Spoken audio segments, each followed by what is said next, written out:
For thousands of years, they have stood without speaking a single word. No inscriptions explain every detail. No surviving records reveal every technique. Yet these ancient monuments continue to challenge some of the brightest minds in archaeology and engineering, from perfectly fitted stone walls to underground cities, from temples carved into solid cliffs to structures aligned with the movements of the heavens. Each discovery raises a question that no excavation has fully answered. Modern technology can reveal what lies beneath the surface, but it cannot recover the knowledge that disappeared with the people who built these places. Somewhere between the evidence we have uncovered and the answers we still cannot find lies one of history's greatest mysteries, and that is where our journey begins.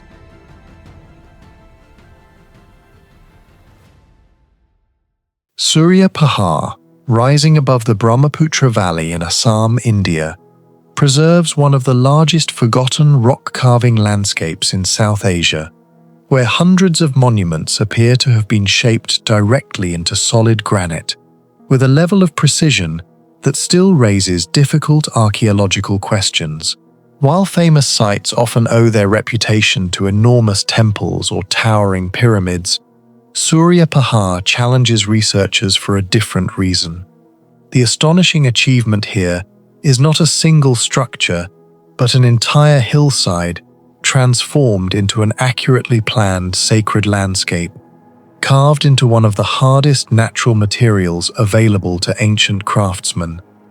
Although the hill had long been known to local communities, its archaeological significance emerged only during systematic surveys carried out by the Archaeological Survey of India in the 20th century. As researchers cleared dense vegetation from the slopes, they realized the scattered carvings were not isolated monuments, but parts of a much larger complex, extending across several hectares. Every season of documentation revealed additional sculptures, shrines, unfinished carvings, stone platforms, and inscriptions hidden beneath soil and forest, suggesting that only part of the original complex is currently visible. Even today, archaeologists believe substantial portions remain buried beneath accumulated sediment and vegetation, leaving the true scale of the site uncertain. The greatest mystery begins with the granite itself. Granite ranks around 6 to 7 on the Mohs hardness scale, making it significantly more difficult to shape than limestone or sandstone, yet Surya Pahar contains well over 200 sculptures carved directly into the living bedrock rather than assembled from separate blocks. The builders did not transport finished stones from distant quarries. Instead, they climbed the hillside and transformed immovable granite outcrops into religious monuments, leaving behind remarkably smooth, cylindrical Shiva lingas, sharply defined pedestals, geometric recesses, niches, and sculptural reliefs whose proportions remain surprisingly consistent, despite being distributed across a rugged landscape. The precision becomes even more remarkable when considering that each carving had only one opportunity to succeed. Unlike a detached block that could simply be replaced after a mistake, every sculpture at Surya Pahar was permanently connected to the mountain itself. One major fracture or miscalculation could have ruined an entire section of exposed bedrock. The consistency visible across the complex suggests careful planning before carving even began. Many lingas display nearly identical cylindrical proportions, despite being separated by considerable distances, while rectangular bases often maintain parallel edges and flat upper surfaces that would have required repeated measurement throughout the carving process. Archaeologists generally attribute these monuments to approximately the 8th through 12th centuries CE, yet no workshop, cache of specialized tools, or contemporary written description has been discovered explaining how such standardization was achieved over such an extensive area. Iron chisels undoubtedly existed during this period, but reconstructing the exact working sequence remains difficult because the physical evidence reveals the finished result without preserving the construction process itself. Among the most intriguing features is the famous concentration of Shiva lingas traditionally associated with the symbolic number 999. Whether that number represents an actual count or a later religious tradition continues to be debated, yet there is little disagreement that the hill contains one of the largest collections of rock-cut lingas in northeastern India. Their distribution appears intentional rather than random, with many positioned in organized clusters instead of scattered naturally across the terrain. Several maintain remarkably similar dimensions despite being carved directly into uneven granite surfaces, raising obvious questions about how ancient craftsmen transferred measurements from one location to another over a landscape filled with changing elevations, exposed ridges, and irregular bedrock. The mystery deepens when attention shifts from the sculptures themselves to the countless geometric modifications surrounding them. Throughout the hill are square sockets, rectangular recesses, carefully cut grooves, and circular holes whose dimensions often resemble one another with surprising accuracy. Their purpose remains uncertain. Some archaeologists have suggested they once supported wooden superstructures, ritual platforms, or architectural additions that have long since disappeared, while others believe they functioned as construction aids during carving. None of these explanations accounts for every example scattered across the complex, nor does any theory fully explain why these features exhibit such consistent geometry, despite being carved into granite rather than softer stone. The repetition hints at a standardized architectural system whose complete design has not survived. Equally remarkable is the way the ancient builders adapted each sculpture to the natural contours of the mountain, instead of reshaping the landscape into regular terraces. Existing fractures, slopes, rounded boulders, and irregular rock faces became integral parts of the finished monuments. Rather than forcing nature to conform to architecture, the craftsmen designed their carvings around geological features that had formed millions of years earlier. Such an approach required extraordinary foresight, because every decision had to anticipate the internal structure of the granite before large amounts of stone were removed. Modern stonemasons understand that natural fractures inside granite are not always visible from the surface, meaning a poorly placed strike can propagate hidden cracks capable of destroying an entire carving. Yet Surya Pahar preserves hundreds of successful examples where the surrounding bedrock remained structurally stable. Many of the larger reliefs introduce another unresolved engineering question. Several were carved on inclined or nearly vertical rock faces, where maintaining symmetrical proportions would have been considerably more difficult than working on level ground. Facial features, ornamental details, and balanced compositions all had to be executed while craftsmen stood on uneven slopes or temporary platforms that have left little trace. No archaeological evidence clearly demonstrates how scaffolding was arranged across these granite surfaces, yet the finished sculptures indicate controlled working conditions that allowed repeated refinement instead of hurried excavation. The absence of surviving construction infrastructure leaves researchers attempting to reconstruct an engineering system that disappeared long before written documentation became available. One characteristic repeatedly noted by archaeologists is the apparent continuity of workmanship throughout different sections of the hill. Although the complex includes monuments associated with Hinduism, Buddhism, and Jainism, numerous carvings share comparable methods of execution, similar finishing techniques, and related proportional systems. This observation has generated ongoing debate over whether the site evolved gradually through successive religious communities or whether an earlier planning framework influenced later construction. The coexistence of multiple traditions at a single location is well established, yet the sequence by which the sacred landscape expanded remains incompletely understood because inscriptions are relatively limited and many structures cannot be dated with high precision. The unfinished monuments scattered across Surya Pahar introduce another layer of uncertainty. Several partially carved lingers, incomplete reliefs, and abandoned rock surfaces preserve rare snapshots of work halted before completion. They demonstrate that the carving process involved multiple stages, beginning with rough removal of granite before gradually refining the final form.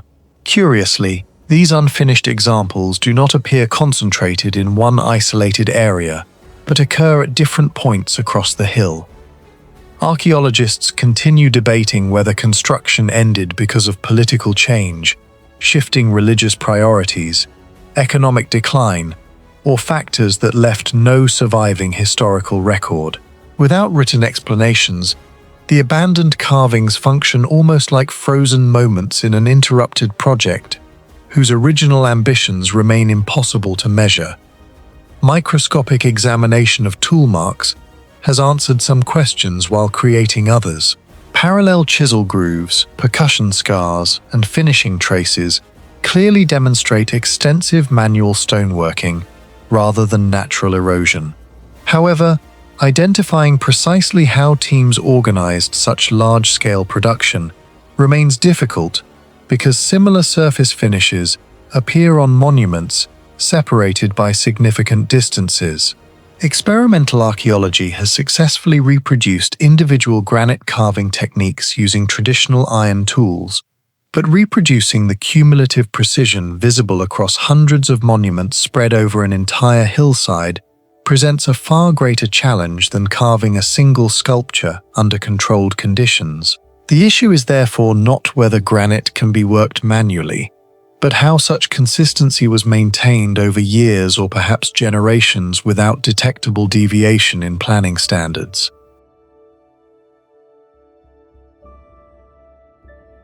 The Temple of Horus at Edfu, Egypt, preserves one of the most precise architectural axes ever carried through an ancient monument.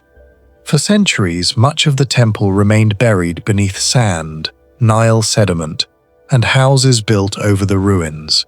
Its upper structures were recorded by the French expedition in 1798, but systematic clearance began only in 1860, when Auguste Mariette removed the accumulated debris and exposed an Egyptian sanctuary preserved with unusual completeness. What emerged was not a ruin assembled from scattered foundations. It was an almost continuous architectural system stretching for slightly more than 140 meters and covering approximately 7,000 square meters. Its monumental entrance rises about 36 meters, while courts, columned halls, offering chambers, corridors, side chapels, and the central sanctuary remain arranged along a single dominant line. Yet the most remarkable fact is not simply that the temple survived, it is that this line was maintained through a construction program lasting approximately 180 years. The first stone was laid during the reign of Ptolemy III in 237 BC. The central temple was consecrated in 142 BC, but work continued through later reigns, adding the pronaos, enclosure walls, and enormous entrance pylon. The final monumental doors were installed in the 1st century BC, around the time the complex was completed under Ptolemy XII. Between the beginning and the end came political instability, changes of ruler, interrupted work, and generations of architects and stoneworkers. Despite this, the later sections do not appear as a poorly matched extension. They continue the original plan with astonishing discipline. From the gateway, the structure advances through a sequence of spaces that become progressively narrower, lower, and darker. The open court leads into the first hypostyle hall, followed by another columned chamber, offering rooms, vestibules, and finally the sanctuary. This arrangement was not merely symbolic. Every reduction in width and light had to remain centered on the same axis. A small angular error introduced at the foundation would have grown across the full length of the building, shifting doorways away from one another and breaking the controlled view toward the sacred interior. Instead, the openings remain visually connected through much of the temple. That axis runs approximately from south to north, within only a small angle of the geographical meridian. It also follows the broad direction of the Nile through this part of Upper Egypt. This creates the central mystery of Edfu. Was the temple primarily aligned with the river, with the sky, or with both? The Nile was the organizing line of Egyptian civilization, but it does not flow in a perfectly straight north-south direction. Its course bends repeatedly, so building parallel to the river did not automatically produce a meridional alignment. At Edfu, the architects selected a line that respected the local landscape, while also approaching true north with striking accuracy. Modern examinations place the axis within roughly 2 degrees of north-south, an impressive result for a structure begun more than 2,000 years ago. Ancient Egyptian builders had no magnetic compass, electronic surveying instrument, or satellite coordinate system. They could, however, establish directions through repeated observations of the sun and circumpolar stars. A plumb line provided a vertical reference, while sighting instruments and fixed observation points could mark the passage of stars across the sky. By observing a star at matching positions before and after its highest point, surveyors could estimate the meridian without needing to know magnetic north. Edfu's own inscriptions make this possibility especially compelling. Temple foundation ceremonies describe the ritual known as stretching the cord, in which the king and the goddess Seshat establish the building line before construction begins. In Egyptian religious language, the ceremony was not presented as ordinary surveying. It connected the new temple with the divine order of the cosmos. References to watching the sky and fixing the temple's corners suggest that celestial observation could be incorporated into the act of laying out the structure. However, the exact astronomical target remains uncertain. One interpretation proposes that stars in the region of Ursa Major, a constellation that never fully disappeared below the northern horizon at Edfu's latitude, helped establish the temple's northward line. Circumpolar stars carried strong religious significance because they seemed eternal, rotating around the northern sky without setting like other stars. Aligning a sanctuary of Horus toward this stable region would therefore have been both practical and symbolic. The geometry alone cannot prove that a particular star was intended. The position of stars changes slowly over centuries because Earth's axis undergoes precession, and the written descriptions combine technical actions with ceremonial language. It is possible that the builders observed a pair of stars, used a repeated transit method, followed an inherited orientation from an earlier sacred precinct, or adjusted the calculated axis to fit the riverbank and existing settlement. The result may represent a compromise between astronomy, topography, and ritual rather than a single perfect stellar alignment. This uncertainty makes the precision more significant, not less.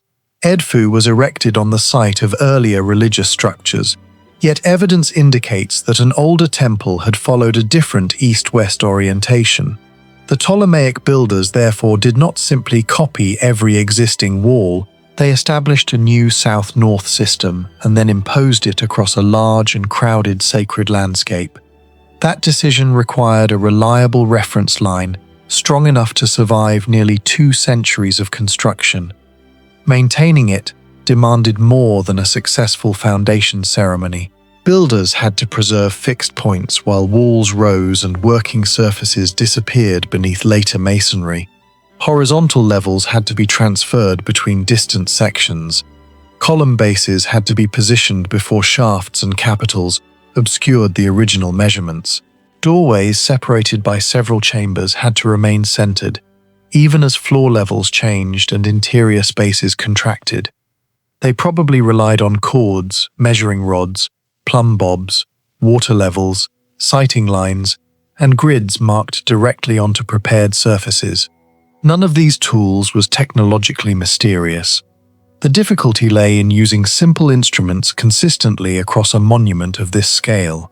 A stretched cord can define a straight line, but it can sag, shift, or expand. A measuring rod can preserve a unit, but repeated placement creates cumulative error. Water can establish a level, but only across limited distances unless the procedure is carefully repeated. Edfu demonstrates not impossible technology, but a surveying tradition capable of controlling ordinary sources of error with extraordinary discipline.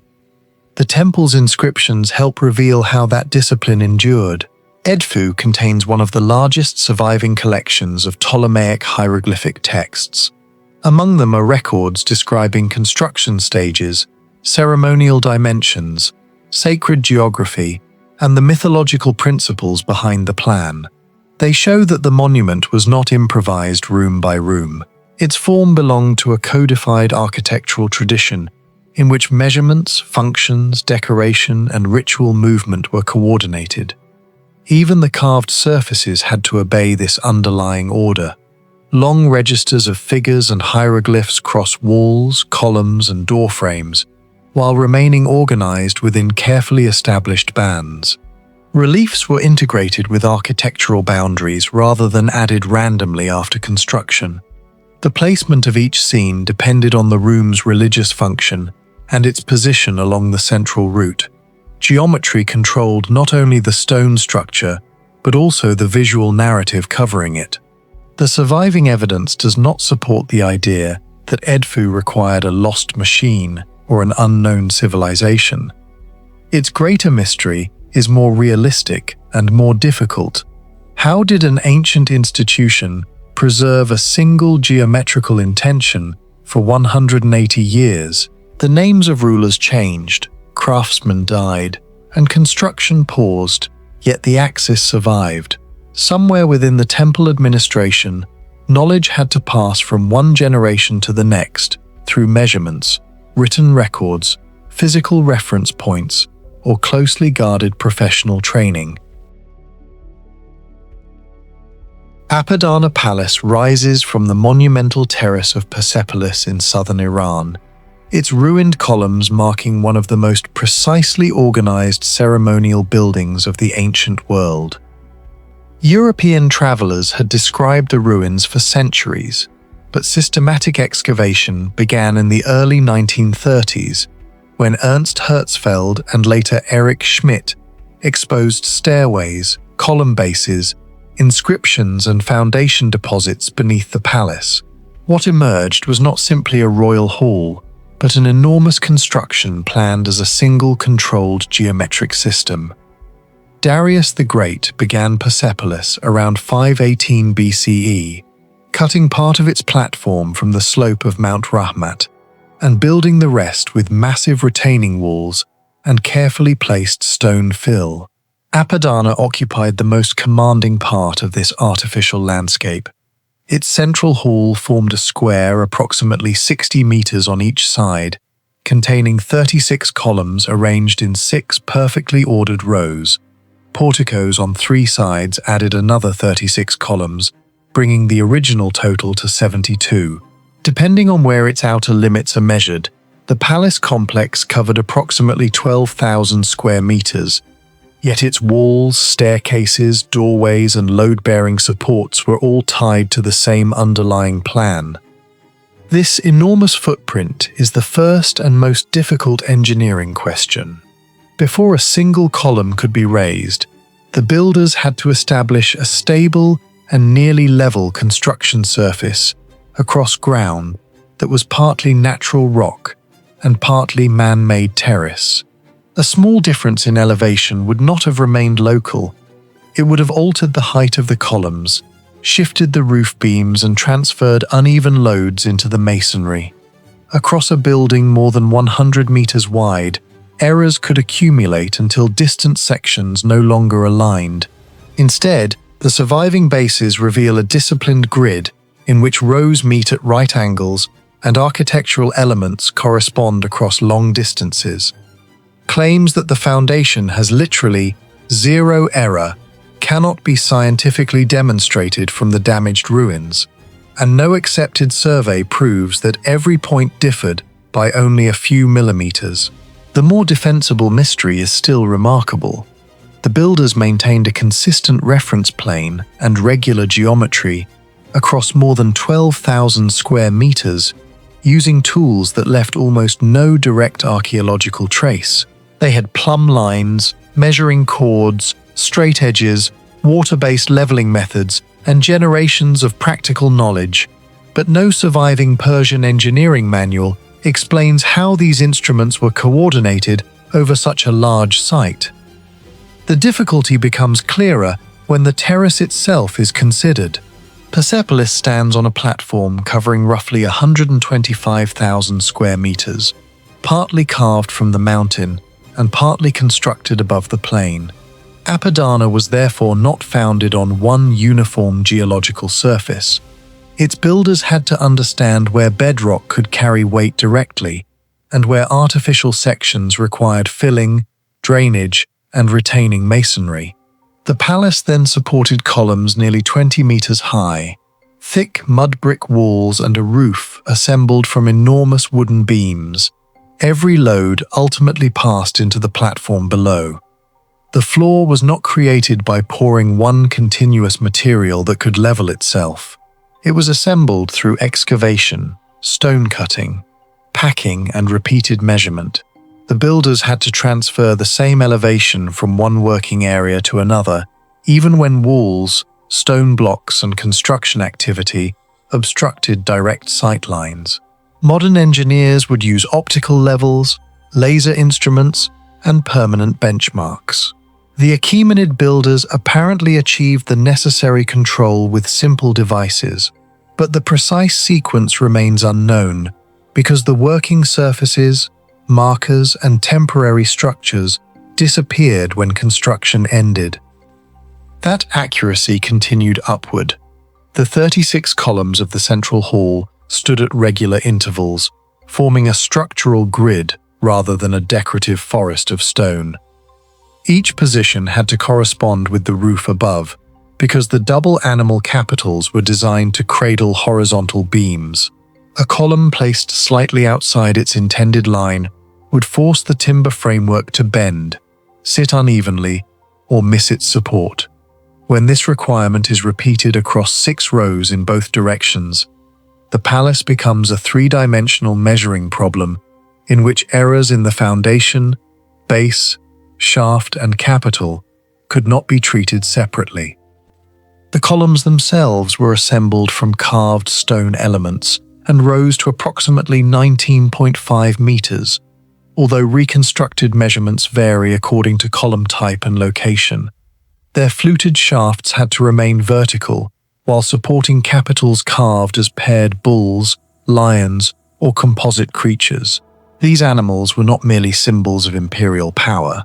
Their backs formed structural seats for roof timbers, meaning that sculpture and engineering had to meet at a controlled height. The final bearing surfaces needed to remain level even after several stone sections had been stacked far above the floor.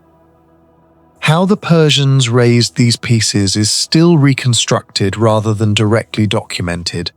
Earthen ramps, timber scaffolding, ropes, levers, and large labor teams provide plausible solutions, but no complete lifting system has survived. The question is therefore not whether ancient people were capable of the work. They clearly were. The unresolved issue is how they repeatedly positioned heavy elements high above the ground without losing the alignment established on the foundation below. Stone joints throughout Persepolis reveal the same disciplined approach. Blocks were shaped to meet closely without relying on thick beds of mortar to conceal irregular surfaces. Metal clamps were inserted into prepared cuttings to connect adjoining stones, and molten lead was sometimes used around the iron to protect it and distribute stress. The clamp sockets had to correspond on both blocks, so their positions were planned before the stones reached their final arrangement. This required controlled measurement, not only across the palace, but within individual joints that would become inaccessible once assembly was complete. The staircases show an even more visible form of standardization. Delegations from across the Achaemenid Empire appear in long processions, carved with repeated heights, measured spacing, and carefully maintained horizontal registers. Garments, weapons, hair, and gifts vary, but the visual rhythm remains controlled across hundreds of figures. This suggests that teams of sculptors were not working independently. They probably followed master drawings, proportional guides, or marked grids, yet few traces of the planning process remain on the finished reliefs. Such coordination may have depended on the empire itself.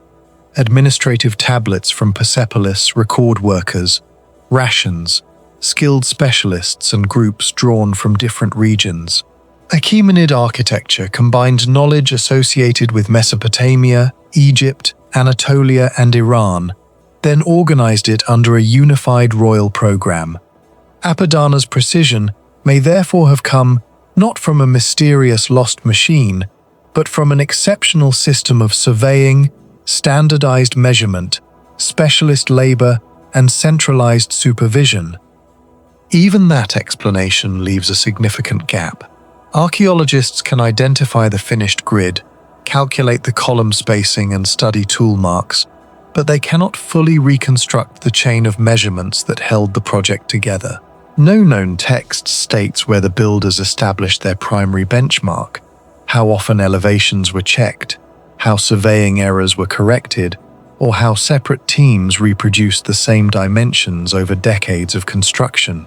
The palace was later looted and burned when Alexander's forces captured Persepolis in 330 BCE. Its timber roof collapsed, walls deteriorated, and many columns fell or were removed, yet the surviving bases, stairways, and stone alignments still preserve the logic of the original design.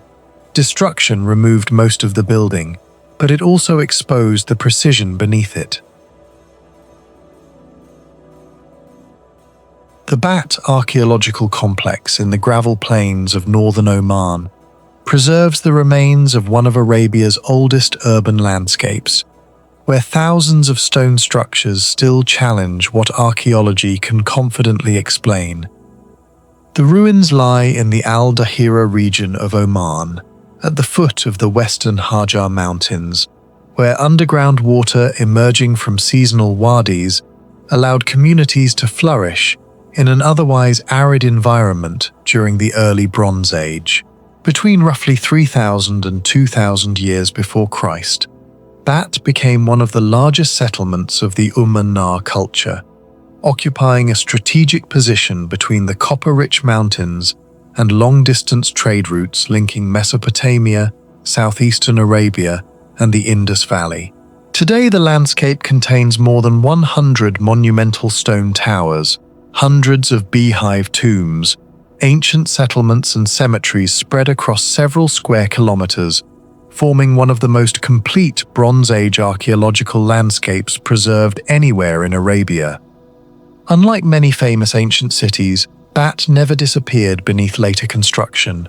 Instead, centuries of abandonment gradually allowed wind-blown sand, gravel, and desert sediments to bury large parts of its settlements, while leaving stone monuments protruding above the surface. Systematic archaeological work began during the 1970s, when Omani and international expeditions started mapping the towers, excavating tombs, and uncovering domestic buildings hidden beneath accumulated deposits.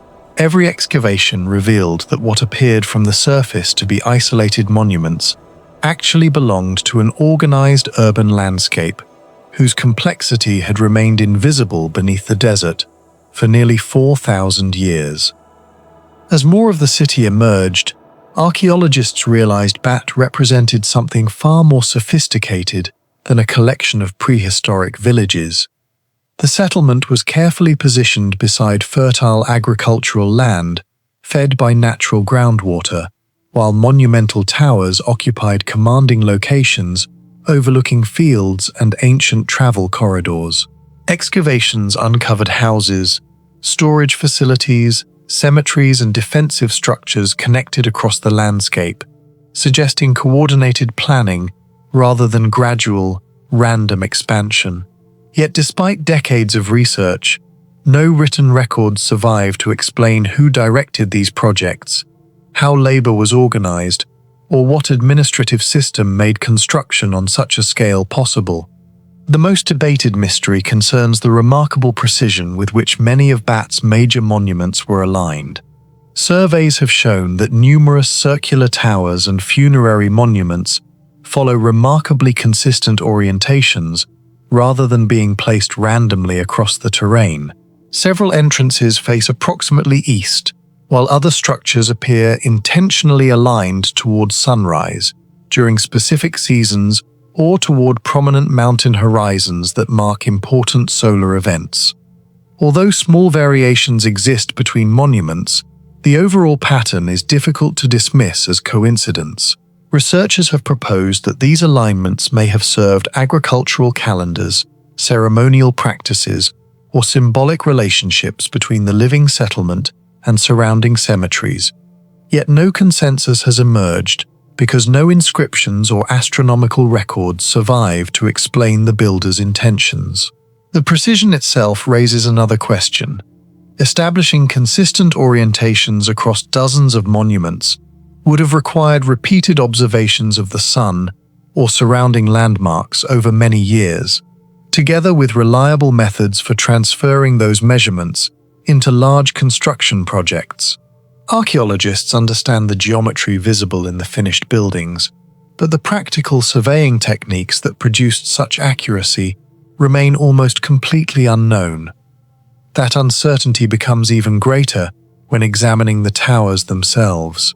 Many measure between 20 and 25 meters in diameter, with walls reaching several meters in thickness and built from thousands of limestone blocks fitted together without mortar. Their circular geometry remains surprisingly regular, despite being constructed entirely by hand, while the surviving masonry still withstands seasonal temperature changes exceeding 40 degrees Celsius between cool desert nights and scorching summer afternoons.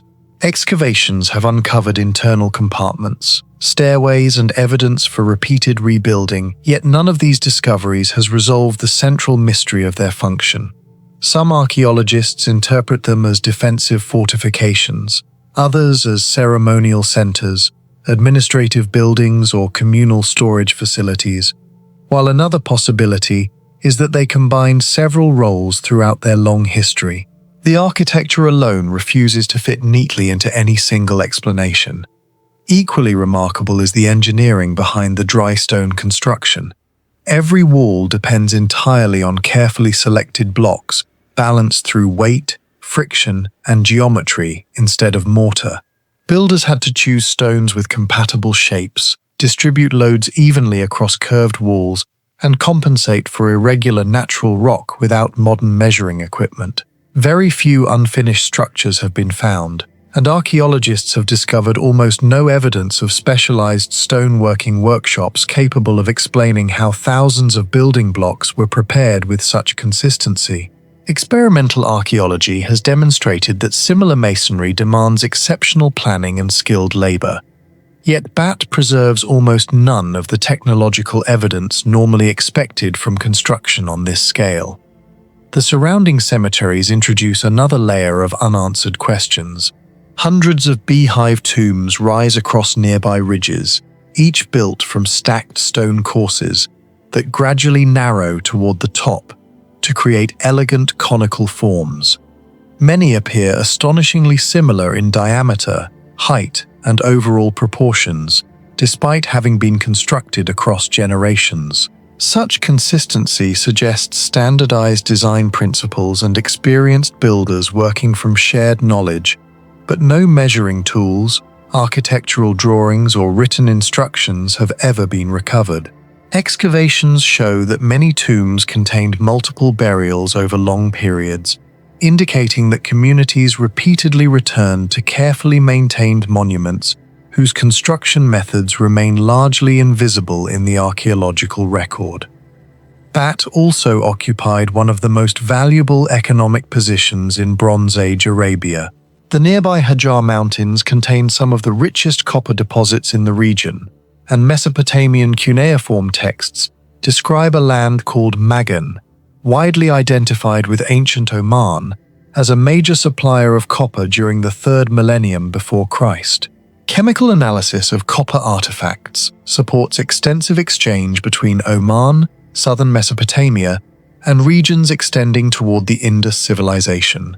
Imported pottery, carnelian beads, and other prestige goods discovered at Bat confirm participation in international trade spanning well over 1,000 kilometers. Yet despite this evidence for remarkable commercial activity, archaeologists have found surprisingly little direct evidence explaining how production, transportation, and distribution were organized. The industrial infrastructure expected behind such an economy remains frustratingly incomplete. Water management presents another unresolved technological puzzle. Modern Oman is famous for its Falaj irrigation systems, but Bat flourished centuries before the classic Falaj networks became widespread. Archaeologists know the settlement depended on reliable fresh water to support agriculture, livestock, and a substantial population, yet the complete hydraulic system has never been identified. Seasonal floods, shifting sediments, and thousands of years of erosion have erased much of the evidence, leaving researchers to reconstruct fragments of channels, wells, and cultivated fields without understanding the entire engineering network that sustained life in the middle of an increasingly dry environment. Eventually, the city declined around the early 2nd millennium BC. Construction slowed, settlements shrank, and many monuments were abandoned. No clear evidence of war or disaster explains this change. Instead, factors like climate shifts, reduced water supply, and changing trade routes are suggested. Over time, the population disappeared, and desert sands buried the remains of a once thriving Bronze Age hub. Beneath layers of sand and collapsed mud brick in northwestern Saudi Arabia, archaeologists are uncovering Dadan, the capital of 2 ancient Arabian kingdoms whose stone tombs still hang almost 50 meters above the desert floor. Dadan was never completely forgotten. Its name survived in ancient texts and inscriptions, while travelers had long observed ruins and carved openings along the cliffs.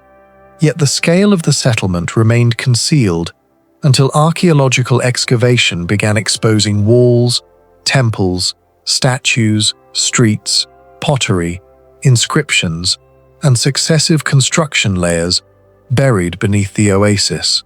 Saudi teams conducted major investigations at the site before a wider international project introduced geophysical surveys, photogrammetry, architectural analysis, and systematic excavation.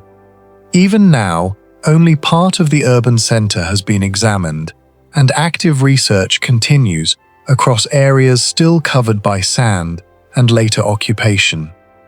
The city rose at a strategic point on the Incense Road, the commercial network that carried aromatics and other valuable goods from southern Arabia toward Egypt, the Levant, and the Mediterranean. Dadan became the capital of the Dadanite and later Lycianite kingdoms during the 1st millennium BCE, controlling an oasis where water, farmland, and caravan routes converged. Its survival depended on something more complex than isolated desert buildings.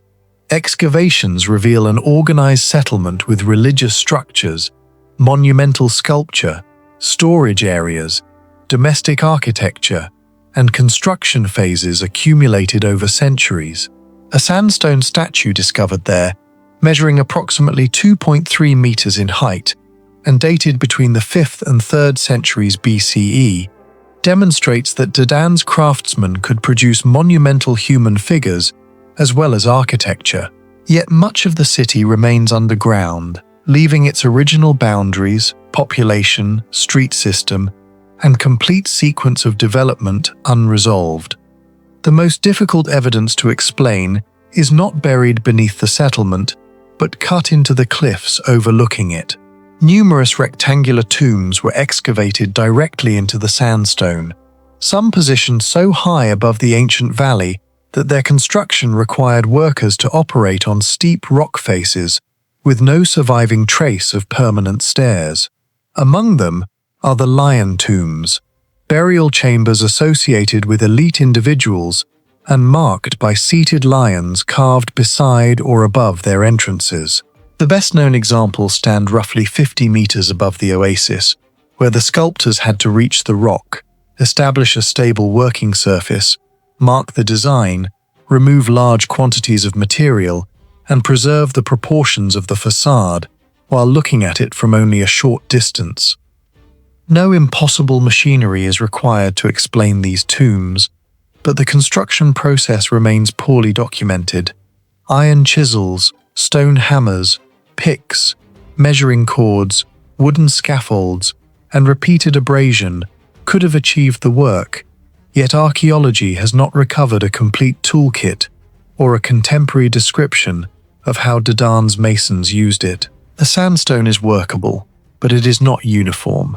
Natural fractures, harder mineral bands, weathered surfaces, and weak sections could destroy a facade if the builders removed material in the wrong sequence. Cutting a chamber into a cliff therefore required more than physical force. The workers had to understand how the rock behaved, how deeply they could cut, and where enough stone had to remain to support the roof. The first challenge would have been access. At a height approaching 50 meters, workers may have climbed from natural ledges, used timber scaffolding anchored against the cliff, or descended on ropes from above. None of these possibilities has yet been confirmed at the lion tombs, because wood and rope rarely survive for more than 2,000 years in exposed conditions. Small holes or ledges could have supported temporary structures, but later erosion can erase them or make natural cavities appear artificial. This leaves archaeologists with the finished tombs but almost none of the infrastructure that made their construction possible. Every straight edge visible today is therefore the final result of a vanished system of platforms, tools, measurements, and labor organization. The second challenge was geometric control. Before cutting deeply into the cliff, the masons had to establish horizontal and vertical reference lines across an irregular surface. A weighted plumb line could create a vertical axis, while stretched chords and water levels could establish horizontal guides.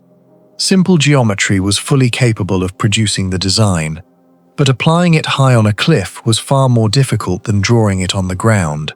The builders could not continually step backward to inspect the entire facade. A small error made during the first stage would become more obvious as the entrance and surrounding reliefs were deepened, yet the surviving forms suggest that the work followed a planned sequence rather than uncontrolled excavation. The lions made that process even more demanding. Each animal had to be left projecting from the rock, while the surrounding surface was cut away. This is the reverse of placing a separate statue onto a wall.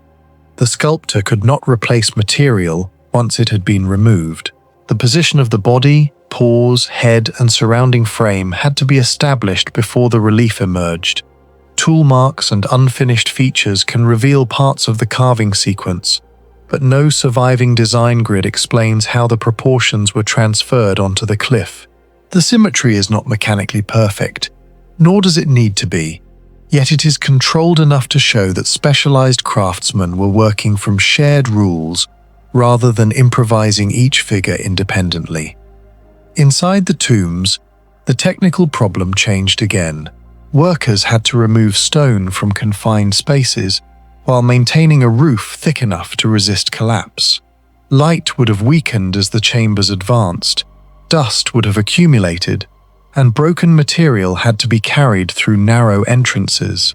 The safest method was probably to cut gradually from the facade inward, checking the roof and walls as the chamber expanded. However, the precise order of excavation remains uncertain because later burials, erosion, looting, and weathering altered the original surfaces. What survives is the negative space created by the builders, while the chips, temporary supports, baskets, lamps, and measuring devices that recorded the actual process have largely disappeared. These cliff tombs also raise a larger question about labor. A project positioned high above the oasis would have demanded quarry specialists, sculptors, assistants, rope handlers, and people responsible for removing debris. Such work could not have been completed safely by a single craftsman. It implies trained teams supported by an authority capable of supplying food, tools, timber, and time. The identity of that authority is still debated because the surviving inscriptions do not provide a complete account of who commissioned every tomb, how long construction required, or whether the same workforce also produced Dadan's temples and monumental statues. Beneath the cliffs, the buried city presents an equally important engineering mystery: water. Dadan occupied an arid valley without a permanent river, yet it sustained agriculture, residents, religious activity, and passing caravans. Archaeological evidence indicates developed control of water resources, including wells, channels, cultivated land, and a large cylindrical basin carved from a single stone near an important building. Water clearly served domestic and agricultural needs, and may also have carried ceremonial meaning. What has not yet been reconstructed is the complete network linking groundwater, storage, distribution, fields, and public spaces across different phases of the city. This uncertainty matters because the oasis was not merely the background to Dadan's prosperity. It was the technology that made the city possible. Wells had to reach reliable underground water, channels required carefully controlled gradients, and fields needed enough water to survive extreme heat without exhausting the source. Maintaining such a system over generations would have required constant cleaning, repair, regulation, and knowledge of seasonal change. Excavated sections can reveal individual installations, but the buried landscape has not yet exposed how every component functioned together, or how control of water influenced the power of Dadanite and Lycianite rulers.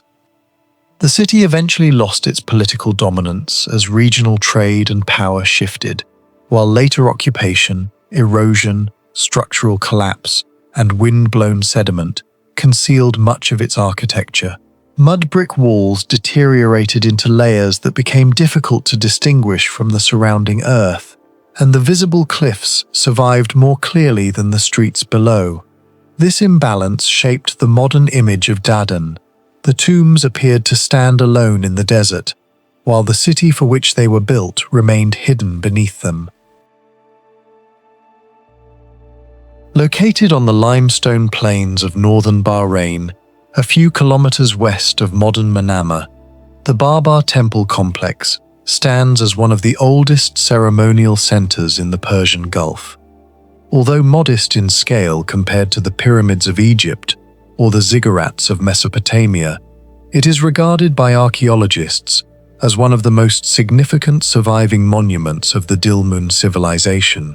Excavations have revealed 3 successive temples constructed between approximately 2100 and 1700 BC, each built almost directly on top of its predecessor over a span of nearly 4 centuries. Rather than abandoning the sacred location after each rebuilding phase, the builders repeatedly returned to the exact same spot, preserving the alignment of the sanctuary with astonishing precision.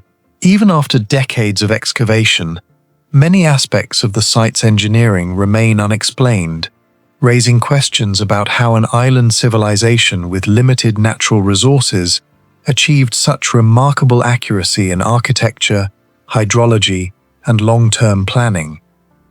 The existence of the temples remained unknown until the middle of the 20th century, when Danish archaeologists working in Bahrain began investigating low limestone mounds scattered across the island.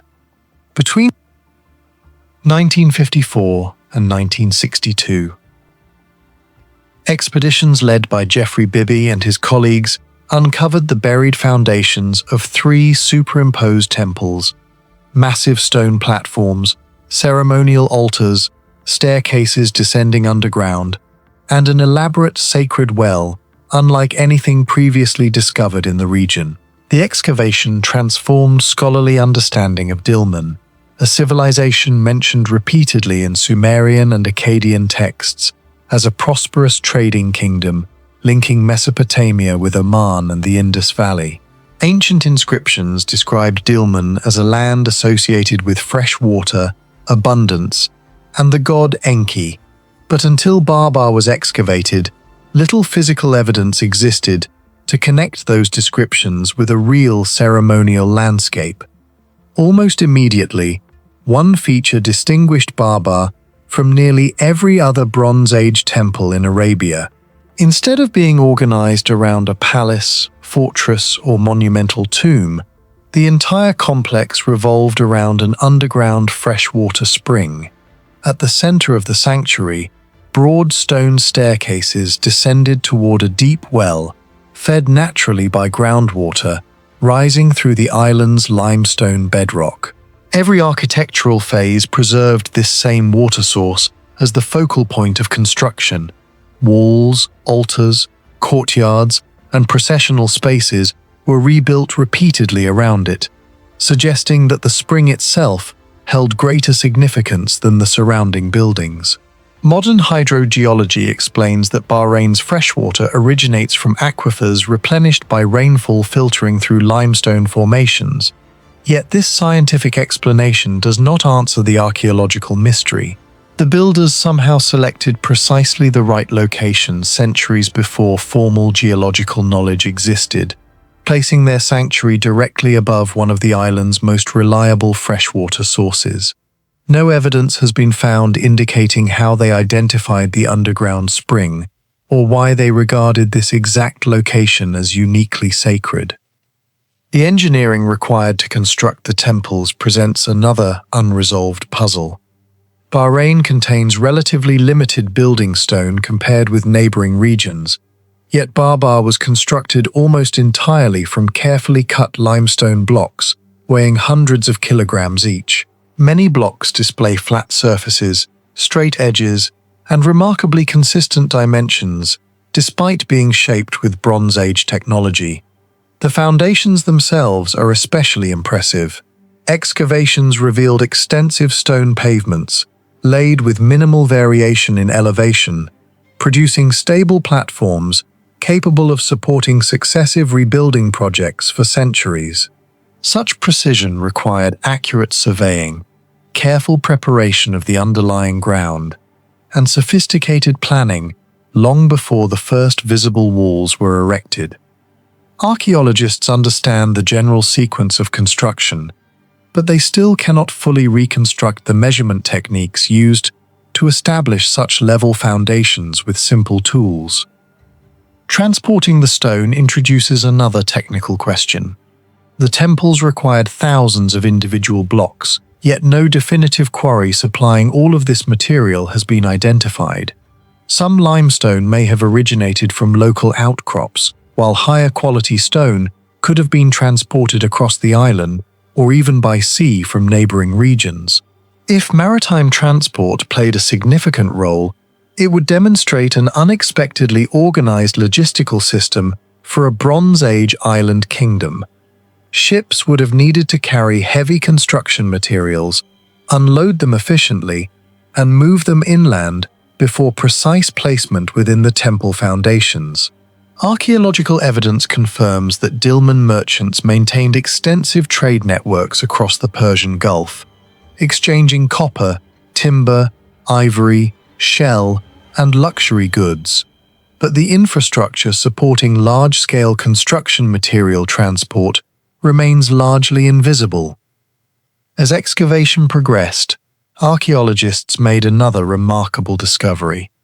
The 3 temples were not simply built in roughly the same area. Their central axes align with extraordinary consistency, despite being separated by generations of rebuilding. Each new sanctuary respected the sacred core established by the previous one, preserving the location of the well, the ceremonial approach, and the principal architectural orientation. This raises an important engineering question. Once an earlier temple had deteriorated or been intentionally dismantled, how did later builders recover the exact original reference points? No surviving surveying markers have been found, and wooden measuring devices would have long since decayed in Bahrain's climate. Yet the accumulated evidence suggests that the builders possessed reliable methods for transferring architectural layouts across centuries without introducing significant positional error. The sacred well itself continues to generate debate because its design appears more sophisticated than a simple water source. Stone staircases descend directly toward the spring, while carefully built retaining walls, platforms, and channels surround the basin. Some researchers argue that these features were intended primarily for ritual purification, associated with the worship of Enki, the Mesopotamian god of fresh water and wisdom. Others believe the architecture indicates a controlled hydraulic system capable of regulating access to the spring during ceremonies. Unfortunately, organic components such as wooden lifting mechanisms, ropes, or platforms have completely disappeared, leaving only the stone framework behind.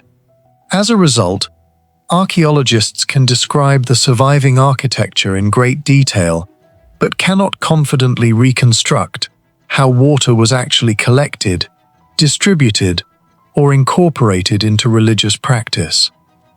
Water management becomes even more intriguing when viewed within Bahrain's environmental context. Although the island possessed natural freshwater springs, sustaining permanent settlements during the Bronze Age still required careful control of limited resources. The continued flow of groundwater beneath Barbar may have represented one of the most dependable freshwater supplies available to nearby communities. If so, constructing a monumental sanctuary directly above it suggests an intentional relationship between religious authority and water management. Similar connections appear elsewhere in the ancient Near East, where temples often controlled irrigation systems or sacred springs. But Barbar remains unusual because the spring itself appears to have dictated the entire architectural plan rather than serving as a secondary feature. The absence of a clearly defined urban center surrounding the temples creates another enduring mystery. Monumental ceremonial complexes are usually associated with dense settlements containing workshops, administrative buildings, residential districts, and defensive structures. At Barbar, however, excavations have revealed relatively limited evidence for a city matching the importance of the sanctuary. This has led to competing interpretations. One possibility is that much of the associated settlement still lies buried beneath later deposits or modern development beyond the excavated area. Another suggests that Barbar functioned primarily as a regional pilgrimage center, serving communities dispersed across Bahrain, rather than a single large city. Until broader excavations become possible, neither explanation can be confirmed. The repeated reconstruction of the sanctuary also lacks a definitive explanation. Archaeological layers demonstrate that each temple eventually gave way to a new structure built almost directly above it. Yet there is little evidence of catastrophic destruction by warfare, major earthquakes, or widespread fire. Instead, rebuilding appears deliberate and carefully organized. Such continuity implies long-term institutional planning extending across multiple generations.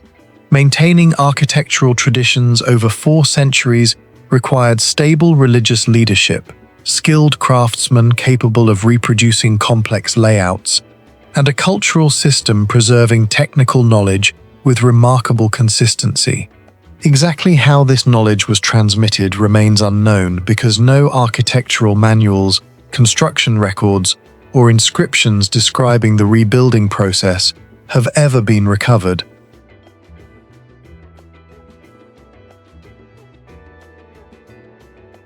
Tel Abrak, located in the desert plains of the United Arab Emirates, is an ancient settlement that challenges what archaeologists thought was possible for early societies living in one of the harshest environments on Earth. For more than 4,000 years, the remains of its massive walls rested beneath wind-blown sand until excavation revealed evidence of advanced engineering, long-distance trade, and construction techniques that still cannot be fully explained.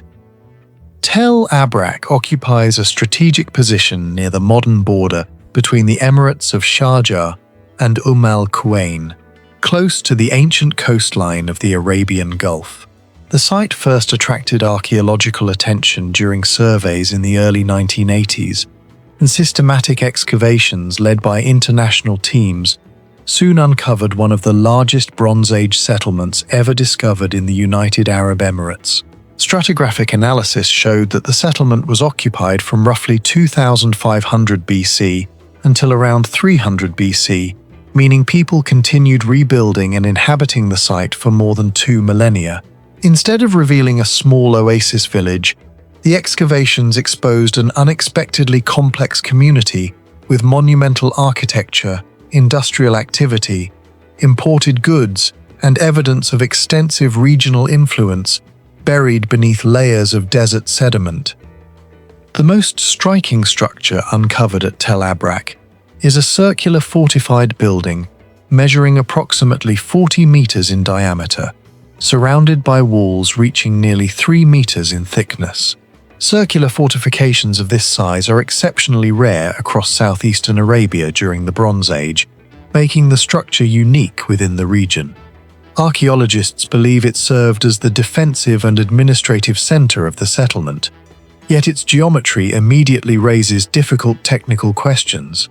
Constructing a nearly perfect circle on such a scale without modern surveying instruments requires the ability to establish a precise center point, maintain a constant radius around the entire circumference, and ensure that each successive construction phase remained accurately aligned with the original design.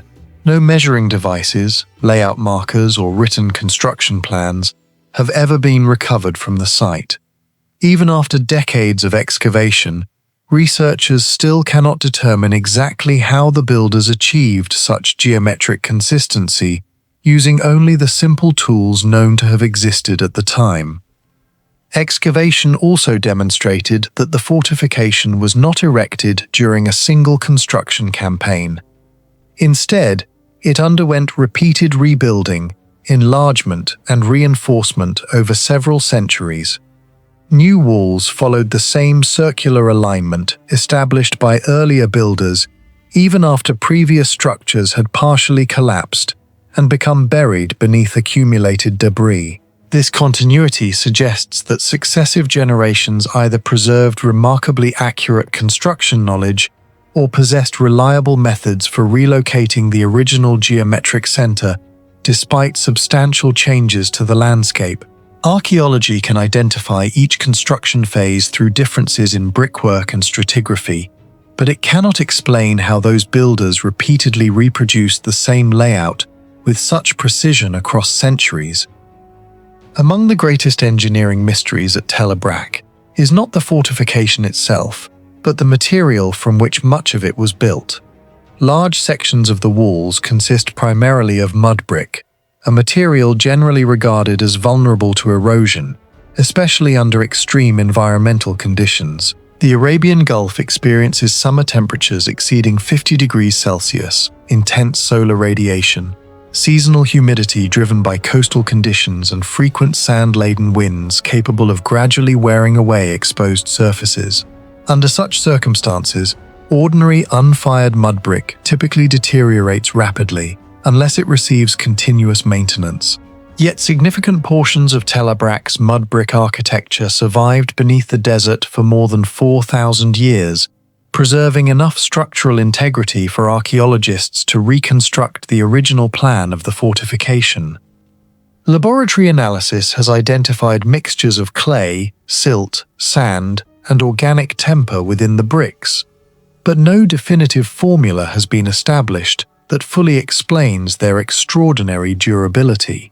Researchers suspect that careful selection of sediment, precise moisture control during manufacture, controlled drying techniques, and exceptionally dense compaction may all have contributed to the brick's resistance. Some specialists also believe the surrounding layers of wind-blown sand eventually created a stable, protective environment that shielded buried walls from rapid weathering after the settlement was abandoned. Even so, this explanation accounts only for long-term preservation beneath the surface and does not explain how the structures remained functional for centuries while exposed above ground during occupation. Without written records describing the manufacturing process, the exact technological knowledge behind these construction materials remains uncertain, leaving one of the site's most fascinating engineering questions unanswered. The settlement also reveals evidence of industrial activity far exceeding what might be expected from an isolated desert community. Excavations uncovered copper slag, furnace remains, crucibles, and metalworking debris, demonstrating that copper production formed an important part of local life. This discovery presents another unresolved puzzle because Tel Abrak itself possesses no significant copper deposits. The nearest major ore sources lie within the mountains of present-day Oman, more than 100 kilometers away depending on the specific mining district. Transporting heavy ore across deserts required organized logistics, dependable transport networks, and political stability extending well beyond the settlement itself. Archaeologists therefore believe Tel Abrak participated in a much larger economic system linking southeastern Arabia with neighboring civilizations.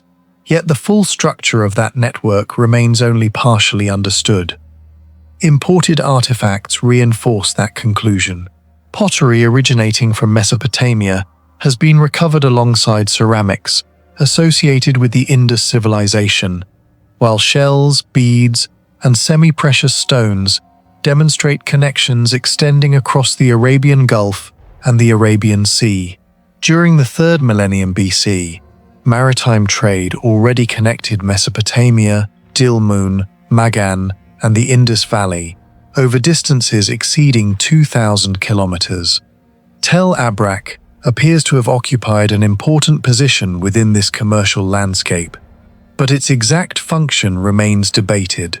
Some archaeologists interpret it as a regional administrative center controlling inland resources, while others argue that it operated primarily as a redistribution point linking coastal exchange with settlements farther inland. Because no written archives have been discovered, the political identity of the settlement remains unknown despite abundant archaeological evidence of its economic importance. Animal remains recovered during excavation introduced another remarkable discovery.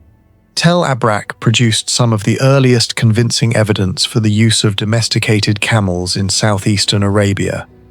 Camel bones appear in substantial numbers during later occupation phases, suggesting that these animals gradually became integrated into transport and daily life. Determining precisely when camel domestication transformed desert travel remains an active area of research, but Tel Abrak provides valuable evidence that this technological shift was already underway. Once caravans could reliably cross vast arid landscapes carrying heavy cargo, trade routes expanded dramatically, allowing settlements previously separated by inhospitable terrain to become part of interconnected regional economies. Even so, archaeologists continue debating whether the earliest camels found at Tel Abrak represent fully domesticated transport animals or populations still undergoing the transition from hunting to controlled breeding. Perhaps the greatest mystery surrounding Tel Abrak is not what archaeologists have found, but what they have never found. Despite centuries of occupation, monumental architecture, organized industry, and international trade, no local writing system has been identified at the site. There are no administrative tablets, inscriptions, or archives revealing the names of its rulers or inhabitants. Unlike other complex ancient societies, Tel Brak left no written records of governance, economy, or construction. As a result, its history must be reconstructed entirely from material remains such as architecture, ceramics, metallurgy, and animal bones. This silence leaves key questions unanswered about how the society was organized and how its long architectural traditions were maintained for centuries.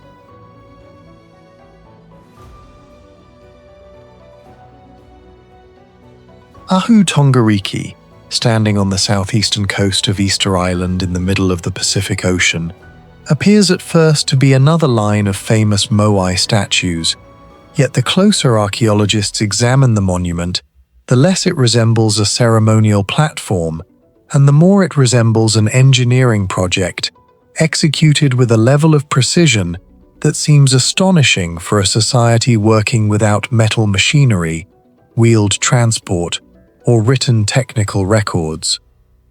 European visitors recorded the site during the 18th century after Jacob Roggeveen reached Rapa Nui in 1722, but the monument seen today was only truly understood after decades of archaeological surveys throughout the 20th century, followed by the extensive restoration led by Chilean archaeologist Claudio Cristino and funded largely by Japan during the early 1990s.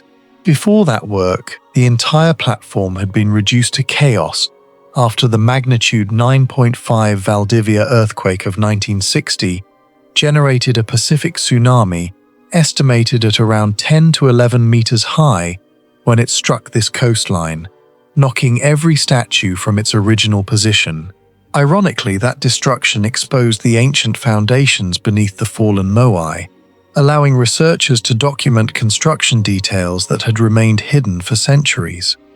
Those investigations revealed something far more remarkable than 15 giant statues standing side by side. Ahu Tongariki is the largest ceremonial platform ever constructed on Rapa Nui, extending almost 100 meters across the coastline, while supporting 15 moai, ranging from roughly 5 to 9 meters in height.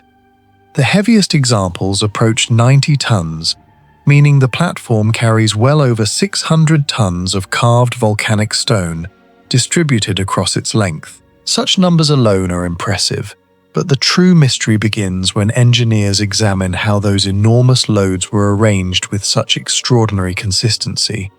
The platform occupies ground that is naturally uneven, shaped by ancient volcanic activity rather than any convenient flat surface.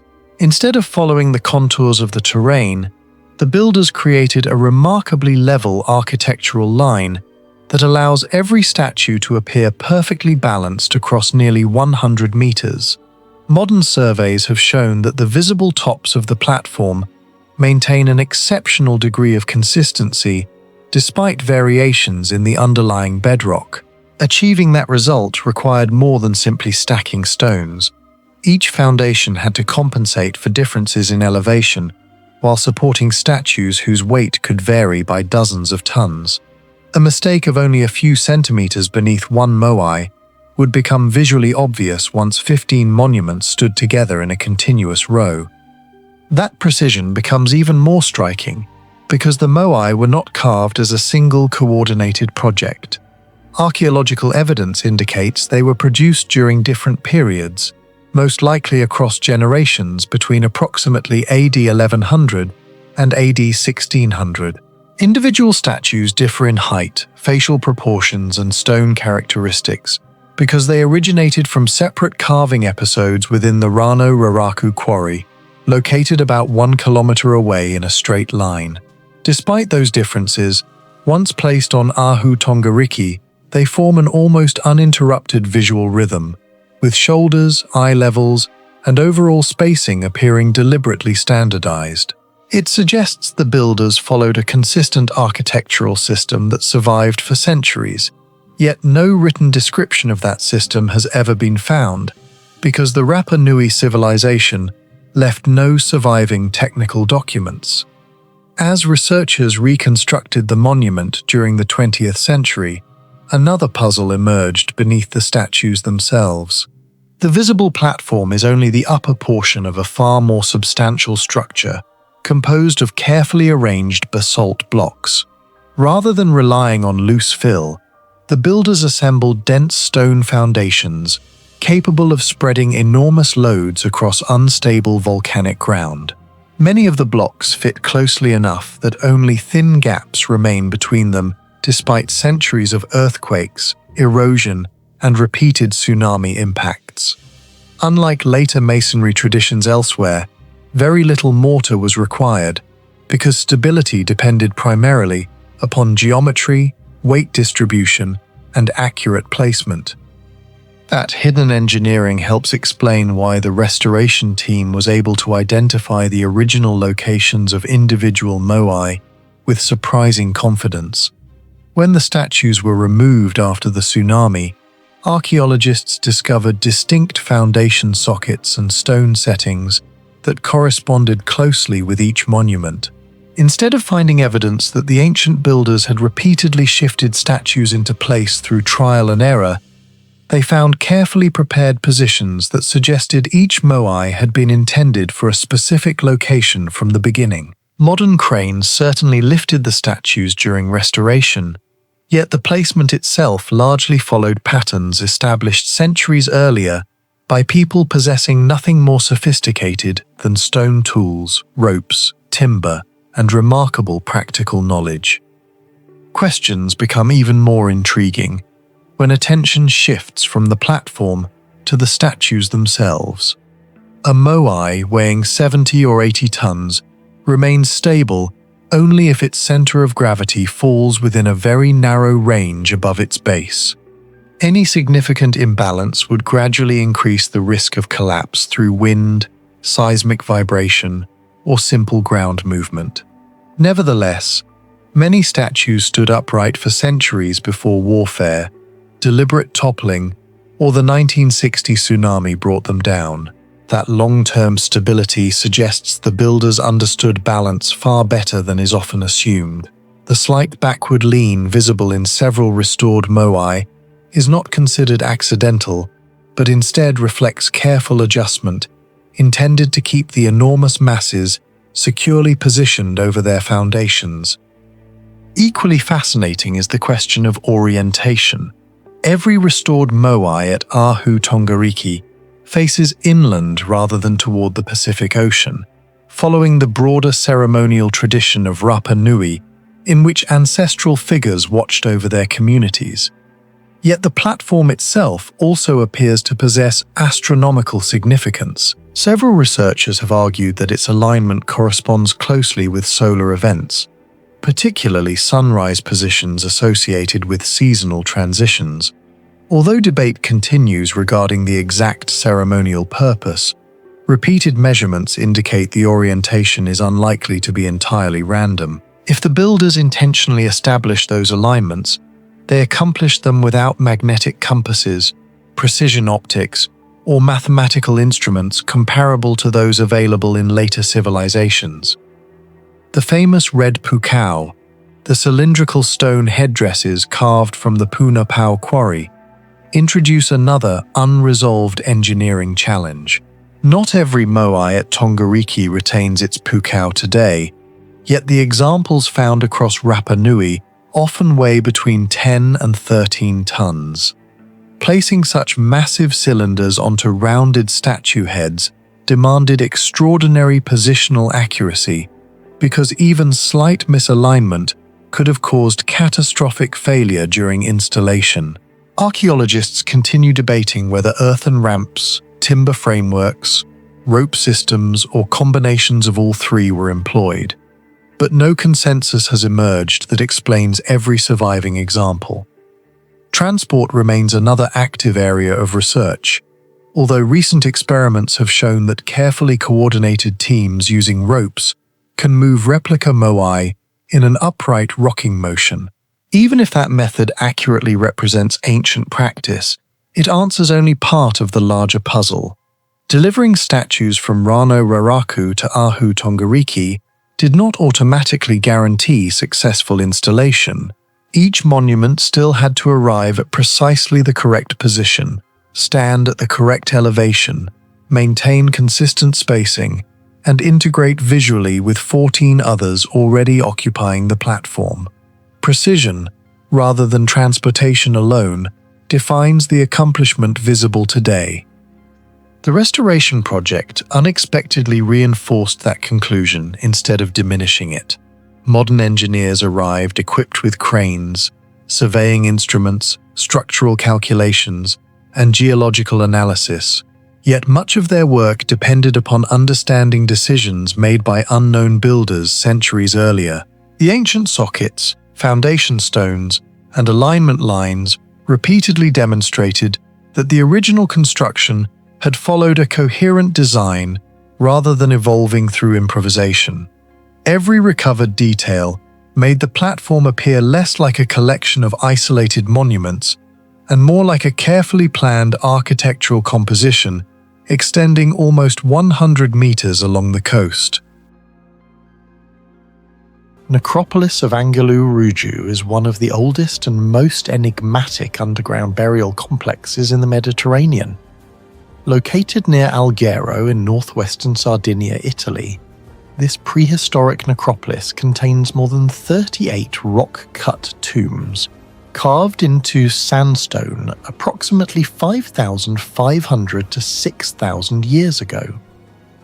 What makes Angelou Ruju remarkable is not merely its age, but the evidence that a Neolithic society, armed with little more than stone tools, created a sophisticated subterranean world whose engineering secrets remain only partially understood today. The site was discovered accidentally in 1903 during quarrying operations near Alghero. Workers extracting stone exposed a hidden chamber beneath the surface. Archaeological investigations soon revealed that this was not a single tomb but an extensive necropolis associated primarily with the Ozieri culture, one of the most advanced prehistoric societies of Sardinia between roughly 3,200 and 2,800 BC. Excavations eventually uncovered dozens of interconnected hypogeia, hundreds of burials, ceremonial artifacts, pottery, stone tools, and traces of ancient pigments.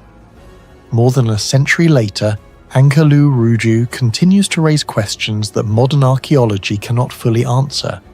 One of the first mysteries concerns the sheer scale of excavation. The tombs were carved directly into sandstone bedrock long before the invention of iron tools. Archaeologists generally believe the builders used stone picks, hammerstones, antler implements, and obsidian blades. Yet the volume of rock removed is astonishing. Some chambers contain multiple rooms connected through carefully cut passageways, while others include niches, benches, pillars, and symbolic architectural features. Creating such spaces required not only enormous labor, but also detailed planning. Unlike a structure built above ground, underground excavation leaves little room for correction. A mistake in alignment could ruin an entire chamber.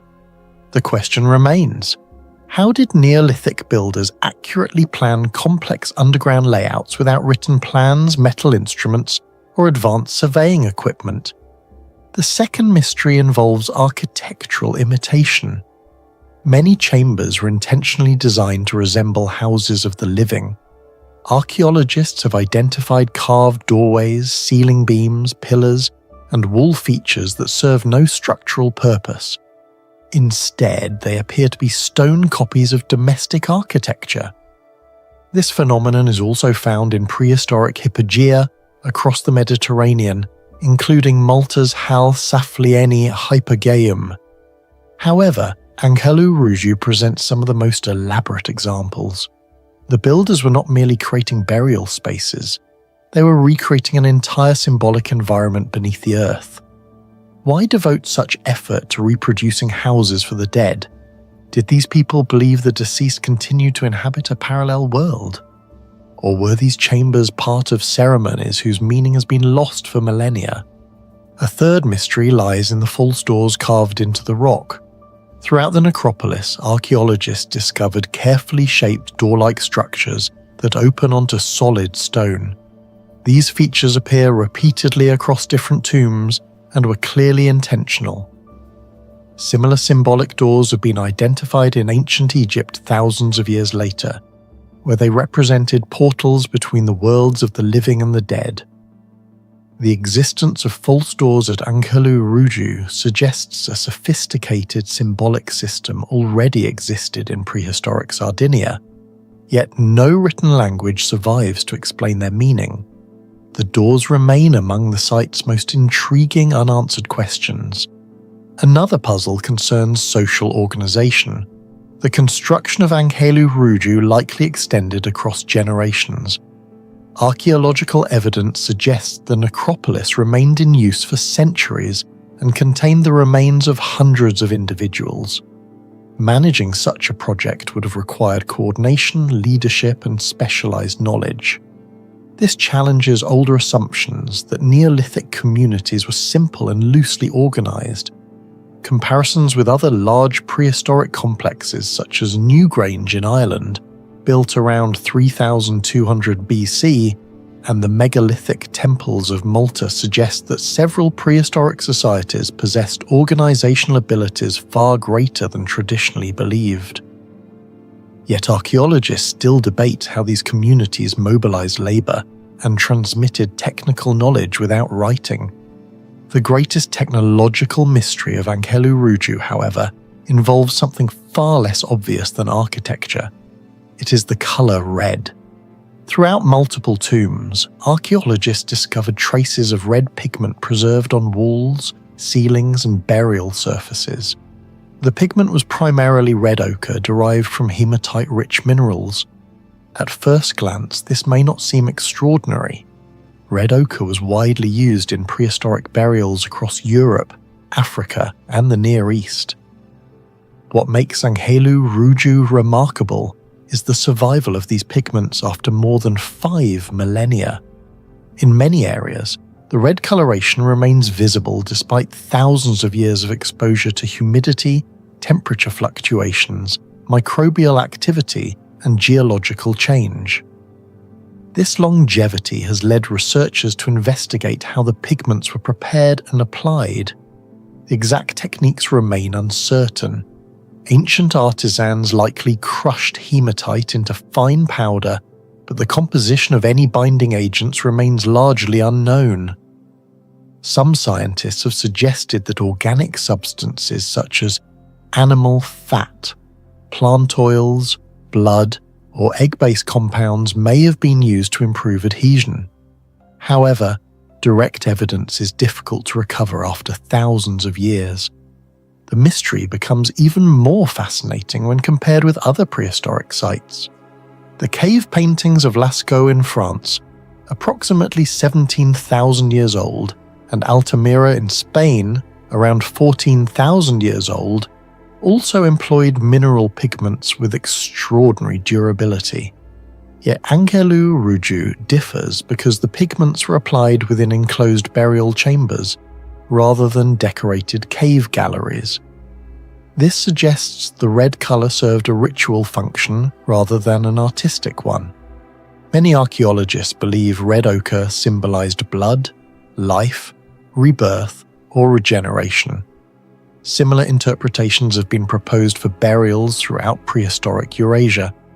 At Ankhelu-Ruju, entire surfaces were sometimes coated with red pigment, creating an environment saturated with symbolic meaning. Some chambers appear to have been intentionally transformed into vivid red spaces where rituals associated with death and renewal occurred. Yet the exact significance remains elusive. Even more puzzling is the possibility that the builders understood practical aspects of mineral preservation. Modern materials science recognizes that iron oxide pigments are chemically stable and resistant to degradation. Although Neolithic people could not have understood the chemistry, they may have acquired generations of empirical knowledge regarding which mineral sources produced the most durable results.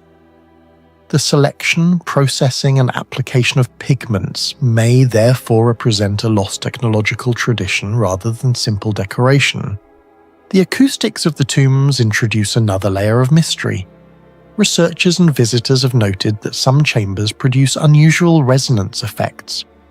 Low-frequency sounds can reverberate through enclosed spaces, creating powerful auditory experiences. Similar acoustic phenomena have been documented at Malta's Hal Saflieni Hypogeum and certain megalithic monuments throughout Europe. Whether the builders intentionally designed Angelu Ruju to enhance ritual sound remains uncertain. Nevertheless, the possibility raises intriguing questions about prehistoric understanding of architecture, ceremony, and sensory experience. Excavations throughout the 20th century revealed additional clues but few definitive answers. Archaeologists recovered pottery, figurines, stone tools, ornaments, and human remains that helped establish the chronology of the site. Evidence indicates continued use during later cultural phases, including the Beaker culture. Yet despite advances in radiocarbon dating, microscopic analysis, and digital mapping, fundamental questions remain unresolved. How were the underground chambers planned with such precision? How was technical knowledge transmitted across generations? Why were symbolic architectural features replicated underground? What exactly did the enduring red pigment represent? And how did prehistoric craftspeople produce colors capable of surviving for thousands of years?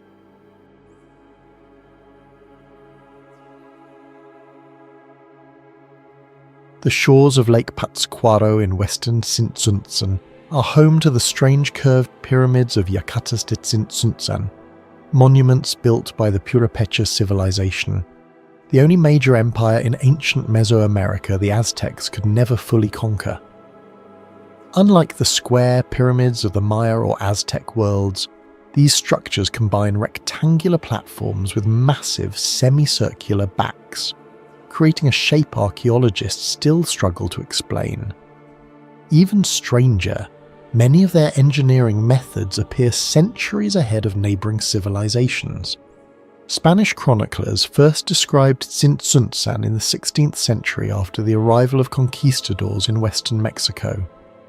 Large-scale archaeological excavations began during the late 19th and early 20th centuries, revealing 5 enormous yacatas sitting atop a terrace platform over 425 meters long. Excavators uncovered stone roads, drainage systems, ritual plazas, metal artifacts, and evidence that this city may once have controlled an empire of more than 75,000 square kilometers. What shocked archaeologists most was how different Purépecha engineering looked compared to the rest of Mesoamerica. The yacatas immediately break one of the unwritten rules of ancient American architecture. Nearly every major pyramid complex in Mesoamerica, from Chichen Itza to Templo Maya, relies on rigid square geometry. Tzintzuntzan does not. Each yacata combines a rectangular base with a giant semicircular rear structure. Some researchers believe the shape symbolized cosmological duality or represented sacred wind patterns moving across Lake Pátzcuaro. Others suspect the answer may be structural rather than symbolic. Modern earthquake engineering shows that curved forms distribute seismic stress more evenly than sharp-angled masonry. Domes, arches, and circular walls often resist cracking better, because force travels along curves instead of concentrating at corners. Michoacán lies near one of Mexico's most active tectonic regions, where earthquakes have repeatedly damaged colonial-era buildings. Yet portions of the curved yacata foundations survived for centuries with remarkable stability. No surviving Purépecha texts explain why this design was chosen, but the possibility that these shapes served both ritual and anti-seismic functions continues to fascinate engineers today. The pyramids themselves are only part of the mystery. Beneath them lies an enormous engineered terrace carved directly into a mountainside overlooking the lake. The main platform stretches roughly 425 meters long and 250 meters wide. To create it, Purepecha builders had to level steep terrain, reinforce retaining walls, and stabilize huge quantities of volcanic soil. The scale rivals major terrace systems found in the Andes. Excavations show the builders used tightly fitted basalt stones with rubble fill layers designed to drain water away from the core. This detail may explain why the platform resisted collapse during centuries of seasonal rain. Water pressure is one of the greatest threats to ancient masonry structures. When drainage fails, walls bulge outward and foundations crack. At Tzintzuntzen, however, archaeologists discovered channels beneath portions of the platform that redirected runoff away from critical areas. Some channels maintain carefully calculated slopes similar to gravity-fed hydraulic systems used in later Roman engineering.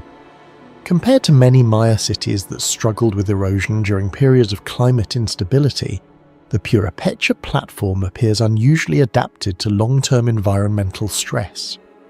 The greatest technological mystery surrounding Tzintzuntzen may not be its pyramids at all, but its metalworking. While much of Mesoamerica remained dominated by obsidian tools, the Purepecha developed one of the most sophisticated metallurgical traditions in the Americas before European contact. Archaeologists uncovered copper bells, axes, fish hooks, needles, tweezers, ornamental discs, and bronze alloy objects across the Purepecha state. This was extraordinary for its time. Many neighbouring civilizations treated metal mainly as decoration. The Purepecha, however, appear to have experimented with functional metallurgy on a much larger scale.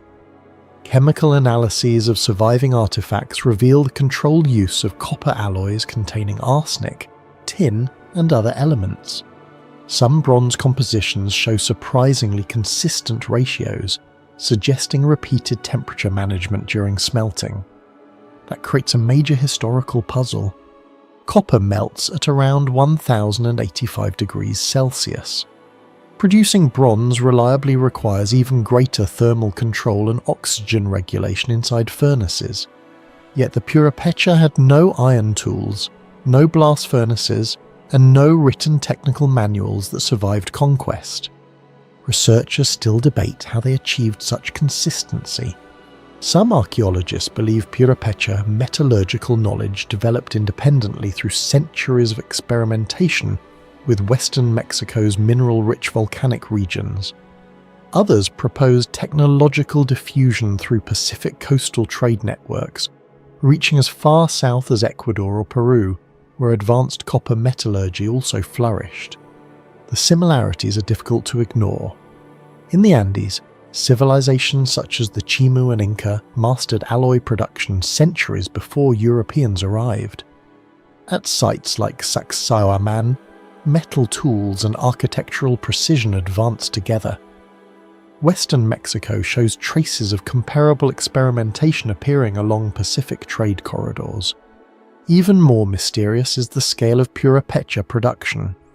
Spanish records describe specialized craftsmen working under state supervision, implying centralized industrial organization rather than isolated village workshops. Some historians believe the Purepecha military advantage against the Aztecs may partially have come from superior metal weapon production and resource control. Yet after the Spanish conquest, much of this knowledge vanished within only a few generations. Unlike Europe or Asia, where metallurgical traditions continued evolving continuously, Purepecha techniques were fragmented by colonial disruption, forced labour systems, epidemics, and the collapse of indigenous institutions. Today, archaeologists possess the artifact, but not the full manufacturing process behind them. Another unexplained feature of Tzintzuntzen is the precision of its masonry. Many retaining walls use polygonal basalt blocks fitted together without thick mortar layers. The technique resembles, on a smaller scale, the polygonal stonework seen in the Andes. Some stones appear intentionally curved to follow the semicircular geometry of the Yucatas themselves. This required advanced spatial planning. Without modern surveying instruments, builders somehow maintained symmetrical curvature across structures weighing thousands of tons. Archaeologists still debate how Purépecha engineers measured these arcs so consistently. Unlike softer limestone used by many Maya cities, basalt is extremely difficult to shape. On the Mohs hardness scale, basalt often ranks around 6, meaning repeated grinding and hammering would have been necessary using even harder volcanic stones. The labour investment must have been enormous. Beneath the ceremonial architecture, archaeologists uncovered another overlooked achievement: water management. Lake Pátzcuaro's surrounding climate alternates between heavy rainy seasons and long dry periods. Poor drainage could have destabilised the entire ceremonial centre. Instead, excavations revealed channels, runoff pathways, and carefully layered fill materials beneath portions of the city. Some engineers comparing ancient hydraulic systems note that Sintsuntson's drainage philosophy resembles later hillside fortifications in other parts of the world. Keep water moving, prevent pressure build-up, and separate surface runoff from structural foundations. This may explain why portions of the terra survived despite centuries of storms and seismic activity. Do you think the Purépecha lost their technology naturally over time? Or was an entire system of ancient knowledge erased before history could preserve it? Share your thoughts in the comments below.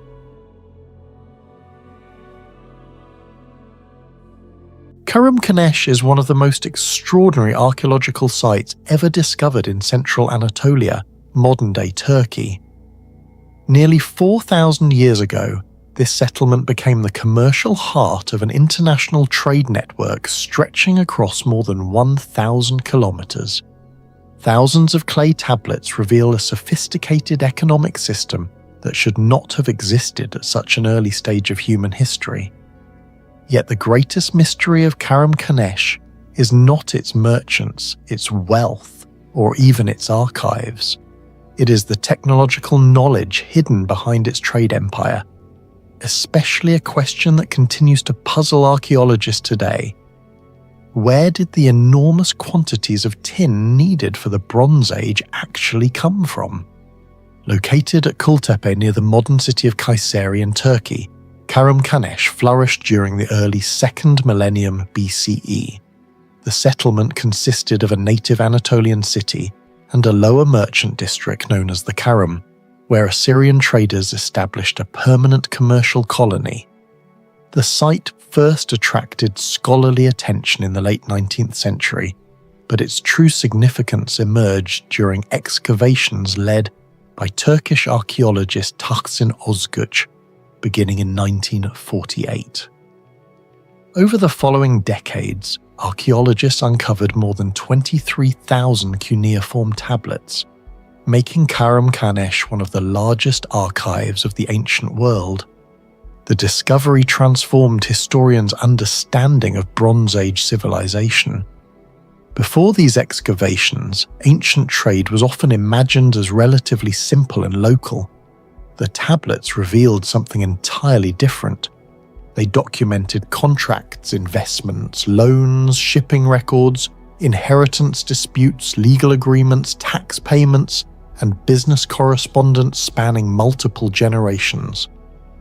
The archive exposed a commercial system that in some respects resembles modern international business networks.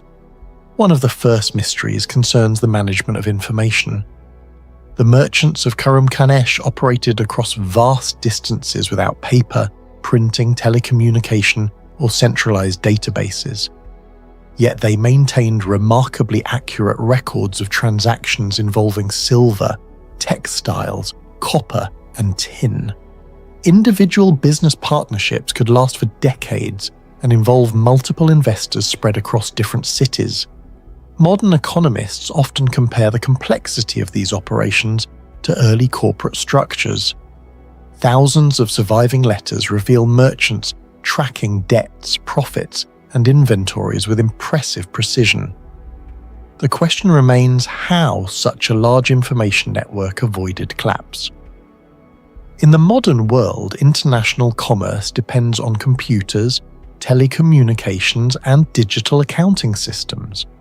4,000 years ago, every transaction depended on clay tablets, scribes, and human memory. Despite these limitations, the system functioned efficiently for centuries. Another mystery involves communication speed.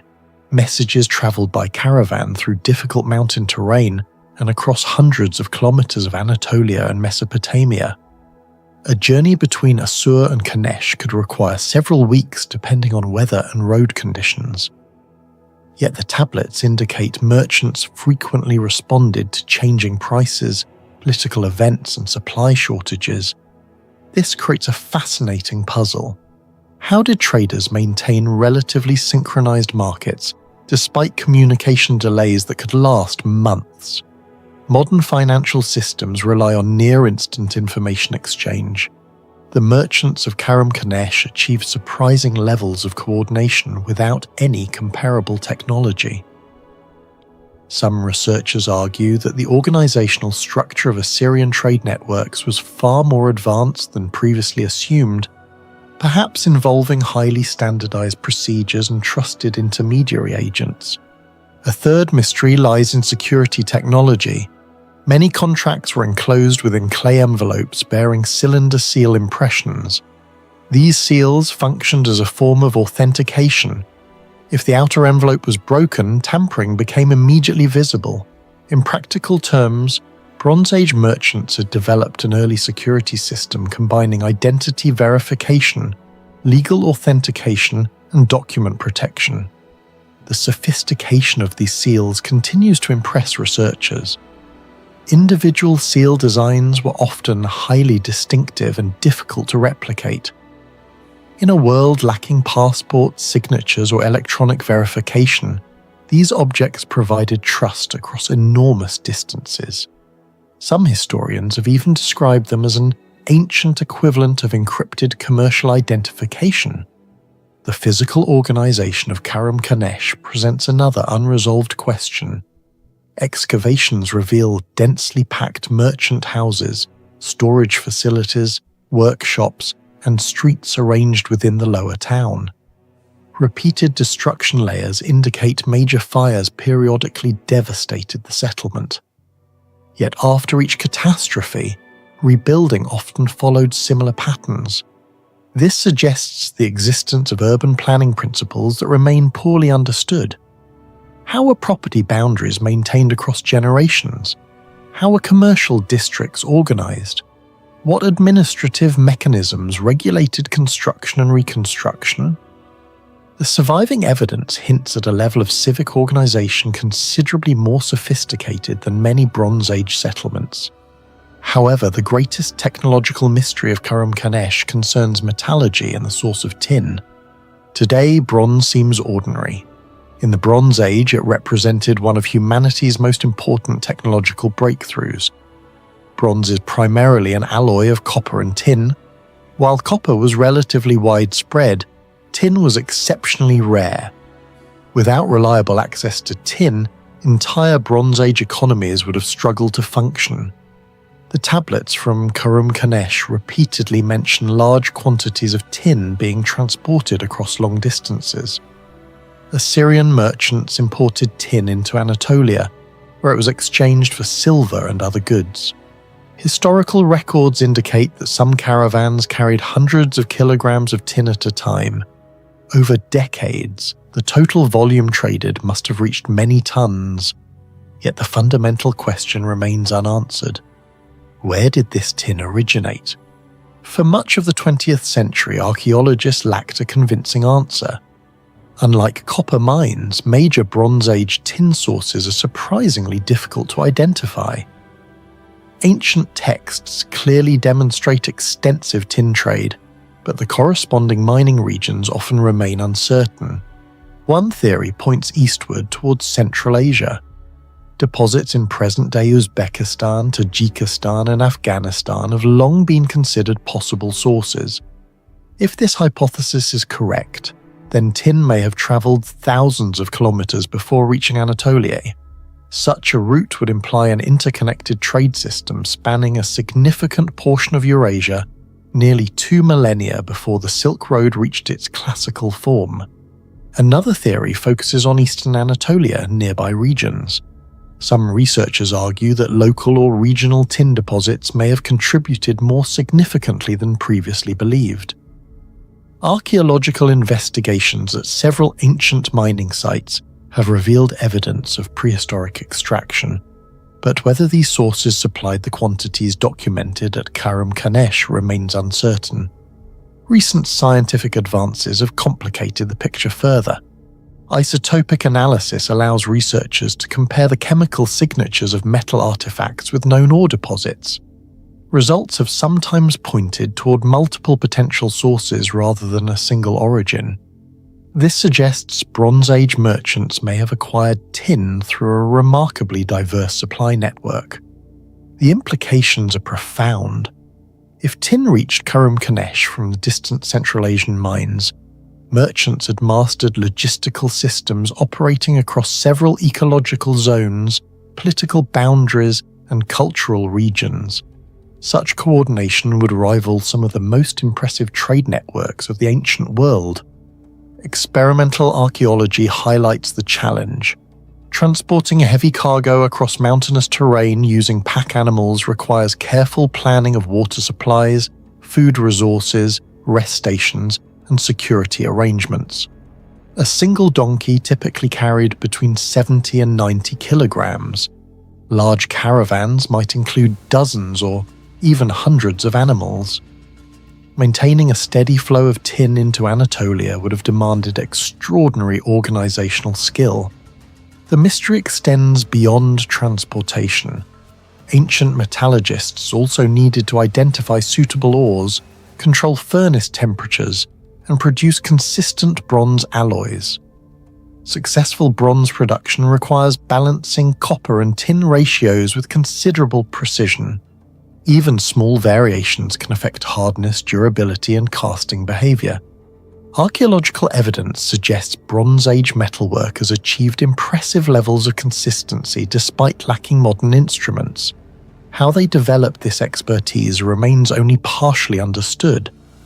Their knowledge was likely transmitted through generations of practical experience, yet the technical foundations of their methods remain largely invisible in the archaeological record. Around the 18th century BCE, the commercial network centered on Karam Kanesh began to decline. Researchers believe political instability, warfare, economic disruption, or changing trade routes may have contributed to its downfall, but no definitive explanation has been found. Ironically, the fires that destroyed parts of the settlement also baked thousands of clay tablets, preserving them for nearly 4,000 years. As a result, Karam Kanesh has become one of the most valuable sources of information about trade and commerce during the Bronze Age.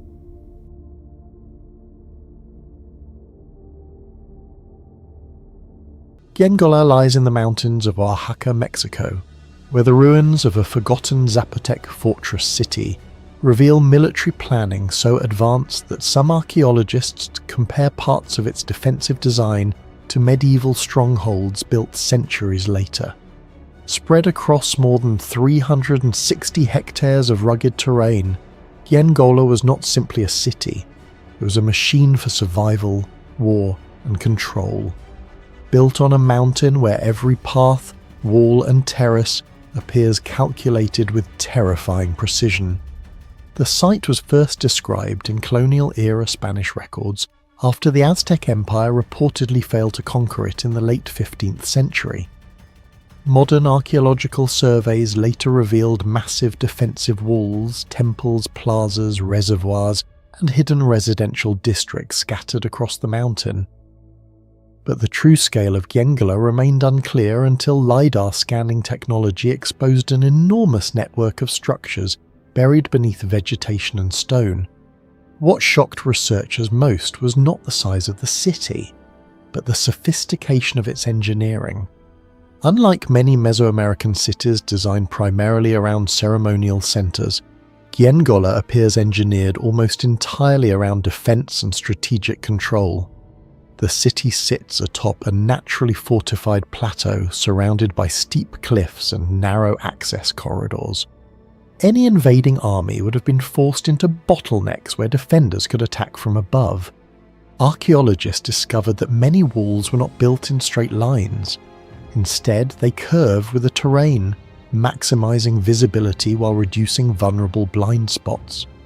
This resembles defensive principles later used in medieval European hill fortresses and even modern military outposts designed around terrain advantage. Some defensive walls at Giengola stretch hundreds of meters long and several meters thick. Yet unlike massive fortifications such as the Great Wall of China, Giengola relied less on sheer scale and more on intelligent positioning. Researchers believe the Zapotec builders understood line-of-sight warfare surprisingly well. Certain elevated positions create overlapping observation zones that allowed defenders to monitor nearly every approach to the city. What remains unexplained is how such complex military planning was achieved without modern surveying instruments. The Zapotec civilization had no compasses, no steel tools, and no written engineering manuals comparable to Roman military texts. Yet the city's layout suggests advanced geometric planning over extremely uneven mountainous terrain. Some researchers have even noted similarities between Giengola and later defense-in-depth strategies used in fortified European cities. Instead of relying on one giant wall, the fortress uses layered defensive zones. If attackers breached one section, they would still face elevated terraces, secondary barriers, and narrow corridors designed to slow movement and expose troops to attack from above. This may explain why Aztec forces reportedly failed to capture the city despite their military dominance across much of Mesoamerica. One of Giengola's greatest mysteries is logistical rather than architectural. The fortress sits in a harsh, mountainous environment filled with steep slopes and jagged rock. Yet thousands of stone blocks were transported uphill to build temples, retaining walls, plazas and defensive structures. Unlike ancient civilizations in Eurasia, the Zapotecs did not use wheeled transport for heavy construction. They also lacked large draft animals such as horses or oxen before European arrival. Every stone may have been moved using only human labor, ropes, wooden sledges and gravity management techniques. Some stones weigh several tons. Even today, transporting similar material through Oaxaca's rugged mountains would require modern machinery or carefully engineered roads. Archaeologists still debate how the Zapotec builders organized labor and movement across such difficult terrain. The mystery becomes even more impressive when compared to other mountain civilizations. At Machu Picchu, Inca engineers used precisely cut stones and terraces to stabilize structures against earthquakes. Giengola shows similar adaptation to unstable terrain, despite emerging from a completely different civilization hundreds of kilometers away. Several foundations at Giengola remain remarkably stable despite centuries of seismic activity. Oaxaca lies within one of Mexico's most tectonically active regions, frequently affected by earthquakes generated by the interaction between the Cocos and North American tectonic plates. Yet many retaining walls and terraces still survive. This suggests the Zapotec builders may have understood practical earthquake resistance. Some structures appear slightly flexible rather than rigid, allowing them to absorb small ground movements without catastrophic collapse. Similar principles were later observed in Inca stonework and certain ancient Japanese wooden temples. Giengola's location created another major problem: water. The fortress sits in a semi-arid region where long dry seasons can devastate settlements without reliable rivers. Yet evidence suggests Giengola supported a large population and could survive prolonged military sieges. Archaeologists uncovered reservoirs, drainage channels, and water collection systems integrated directly into the city's layout. Some plazas were subtly angled to redirect rainwater towards storage basins. Even small elevation differences appear intentionally designed to maximize water capture efficiency. Researchers estimate that seasonal rainfall harvesting may have provided enough stored water to sustain thousands of inhabitants during dry months. This required not only engineering skill, but long-term environmental observation. Some reservoir surfaces were coated with water-resistant materials whose exact composition remains uncertain. Similar waterproofing technologies appeared in ancient Persian desert systems, using Sarouj mortar and in Roman hydraulic concrete structures. Yet the Zapotec version evolved independently in Mesoamerica. The existence of such systems suggests Giengola was designed not simply as a city, but as a fortress capable of surviving isolation. For centuries, much of Giengola remained hidden beneath vegetation and collapsed stone. Explorers only saw fragments of walls and temples scattered across the mountainside. That changed when archaeologists began using LiDAR, light detection and ranging, technology. By firing laser pulses from aircraft through dense vegetation, researchers created high-resolution maps of the terrain beneath the forest canopy. The results were shocking. LiDAR scans revealed a far larger and more complex city than previously imagined. Hidden roads, terraces, plazas, residential compounds, and defensive networks suddenly appeared across the landscape. Some structures were almost completely invisible at ground level. This discovery mirrors what LiDAR revealed at major Maya sites such as Tikal and Karakol, where researchers uncovered enormous urban systems previously concealed by jungle. Giengola demonstrated that many ancient American civilizations may have been significantly more urbanized and technologically organized than historians once believed. Perhaps the strangest mystery is not how Giengola was built, but why it was abandoned. Despite its defensive superiority, evidence suggests the city was not destroyed in a catastrophic invasion. Many structures remained partially intact. There are few signs of widespread burning or sudden military collapse. Some historians believe shifting trade routes weakened the fortress economically. Others point to political changes among Zapotec states or prolonged droughts affecting agriculture and water supplies. Another theory suggests that Giengola's greatest strength eventually became its weakness. A fortress isolated high in the mountains could defend itself from enemies, but isolation also limited trade, expansion, and adaptation as the political landscape of Mesoamerica changed. By the time Spanish forces entered the region in the 16th century, the once powerful mountain fortress had already faded into silence. What do you think really caused Giengola to be abandoned despite its nearly unbeatable defences? Share your theory in the comments below.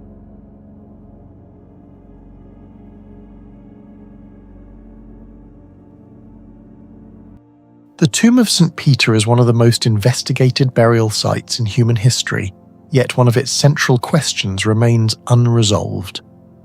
Beneath St. Peter's Basilica in Vatican City lies a 1st century grave that tradition identifies as the burial place of St. Peter, the apostle believed to have been executed in Rome during the reign of Emperor Nero, around AD 64-67.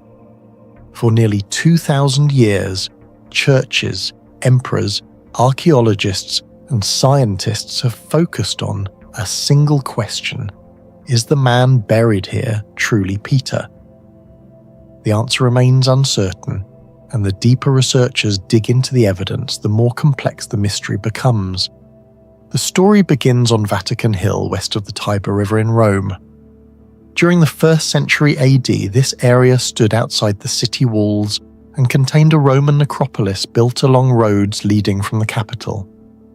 According to early Christian sources, Peter was crucified during Nero's persecution following the Great Fire of Rome in AD 64. Tradition states that his followers buried him in a simple grave on Vatican Hill. Unlike the monumental tombs of emperors, the alleged burial place was modest and easily overlooked. The modern investigation began almost by accident. In 1939, after the death of Pope Pius V, workers preparing a burial site beneath St. Peter's Basilica encountered ancient structures. Pope Pius V authorized a secret archaeological excavation. Between 1940 and 1949, teams led by archaeologists uncovered an extensive Roman necropolis buried beneath the basilica. What they found transformed understanding of the site. Streets, mausoleums, inscriptions, mosaics, and burial chambers emerged from beneath centuries of construction.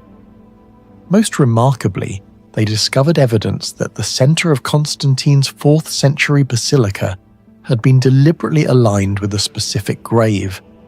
This immediately created the first mystery. Constantine ordered construction of the original basilica around AD 320. Building such a structure on Vatican Hill was an enormous engineering challenge. Historians estimate that hundreds of thousands of cubic meters of earth were moved to create a stable platform. Large sections of the existing necropolis were buried beneath fill. Yet one small area was preserved precisely at the center of the church. How did Constantine's engineers know exactly where to build? The grave they protected would have been nearly 3 centuries old. No contemporary map survives. No technical documents explain how its location was identified. Somehow, knowledge of a specific burial site appears to have survived for generations with remarkable accuracy. The next mystery involves a structure known as the Trophy of Gaius. Around AD 200, a Roman priest named Gaius wrote that Peter's memorial could still be seen in Rome. During excavations, archaeologists discovered a small monument matching his description. The structure consisted of edicular-like architectural elements erected directly above a grave area. What surprised researchers was not merely its existence but its continuity. The monument appears to have become the focal point around which later construction was organized. In archaeological terms, this is extraordinary. Many ancient burial locations disappeared over time, yet this particular spot remained important for more than 3 centuries before Constantine built his basilica. The engineering involved raises additional questions. Ancient surveyors achieved an alignment that survived multiple phases of construction. The original Constantinian basilica stood for over 1,000 years before being replaced by the Renaissance structure visible today. Despite radical rebuilding, the central focus remained unchanged. Modern measurements show that the high altar of the current basilica still stands above the same general location identified during excavations. Maintaining that continuity across approximately 17 centuries required an unusual degree of architectural planning and historical memory. Another puzzle concerns the famous Red Wall and the graffiti found nearby. Archaeologists uncovered numerous inscriptions scratched into surrounding surfaces. Some contain Christian symbols. Others appear to reference Peter. The density of markings around this area suggests it attracted pilgrims long before Constantine's basilica existed. This raises a significant question. If early Christians visited the site consistently, how was its location preserved during periods of persecution, political instability, and urban change? The Roman Empire underwent dramatic transformations between the 1st and 4th centuries, yet the tradition identifying this exact place survived. The most controversial mystery emerged from a seemingly insignificant discovery. During the excavations, human bones were found in several locations. Initially, researchers believed one particular set of remains had little significance. The bones had been stored separately and were not immediately associated with the presumed tomb. Years later, however, archaeologist Margherita Guarducci re-examined the evidence. She argued that these bones may have originated from a niche within a wall adjacent to the Trophy of Gaius. If correct, they could potentially belong to Peter himself. This is where the mystery becomes extraordinarily complicated. Scientific analysis revealed that the remains belonged to a male. The individual appears to have been elderly at death, consistent with traditional accounts placing Peter in his 60s or 70s. The bones showed no feet. Some researchers noted that victims of crucifixion were occasionally removed from crosses in ways that could result in missing skeletal elements. The remains were also wrapped in expensive purple cloth, woven with gold thread, suggesting reverence and special treatment. At first glance, the evidence seems compelling, yet every point remains disputed. The bones cannot be identified through DNA analysis, because no verified biological relatives exist for comparison. Unlike Egyptian pharaohs or medieval kings, Peter left no confirmed genetic reference. Radiocarbon dating has limitations because contamination and handling over centuries complicate precise measurement. The remains also lack an inscription explicitly identifying the individual. In forensic terms, no direct proof connects the skeleton to Peter. This creates one of archaeology's most fascinating identification problems. Researchers possess circumstantial evidence, historical tradition, location consistency, and archaeological context. What they lack is definitive confirmation. The situation is often compared to debates surrounding the tomb of Alexander the Great. Historians know Alexander existed, know approximately where he was buried, and possess ancient descriptions of his tomb. Yet the burial itself has never been conclusively identified. Peter's case is different because a tomb exists, but certainty remains elusive. Even the movement of the bones introduces another mystery. Some scholars believe the remains may have been relocated during periods of danger. Others argue they were transferred to protect them from disturbance during construction. If that happened, who moved them? When? Why were no detailed records preserved? The archaeological evidence suggests deliberate handling, but the historical explanation remains incomplete. The site also presents technological questions regarding preservation. The necropolis lies beneath one of the largest churches ever built. Millions of tons of stone, brick, and marble stand above fragile first-century structures.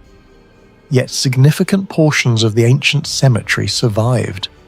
Engineers continue to study how Roman builders stabilized the area. The challenge resembles other famous ancient construction puzzles. At Machu Picchu, Inca builders created earthquake-resistant terraces on steep slopes. At the Great Pyramid of Giza, massive stone blocks remain aligned after 4,500 years. Beneath St. Peter's Basilica, Roman and Renaissance engineers somehow preserved a delicate archaeological landscape while constructing monuments of unprecedented scale.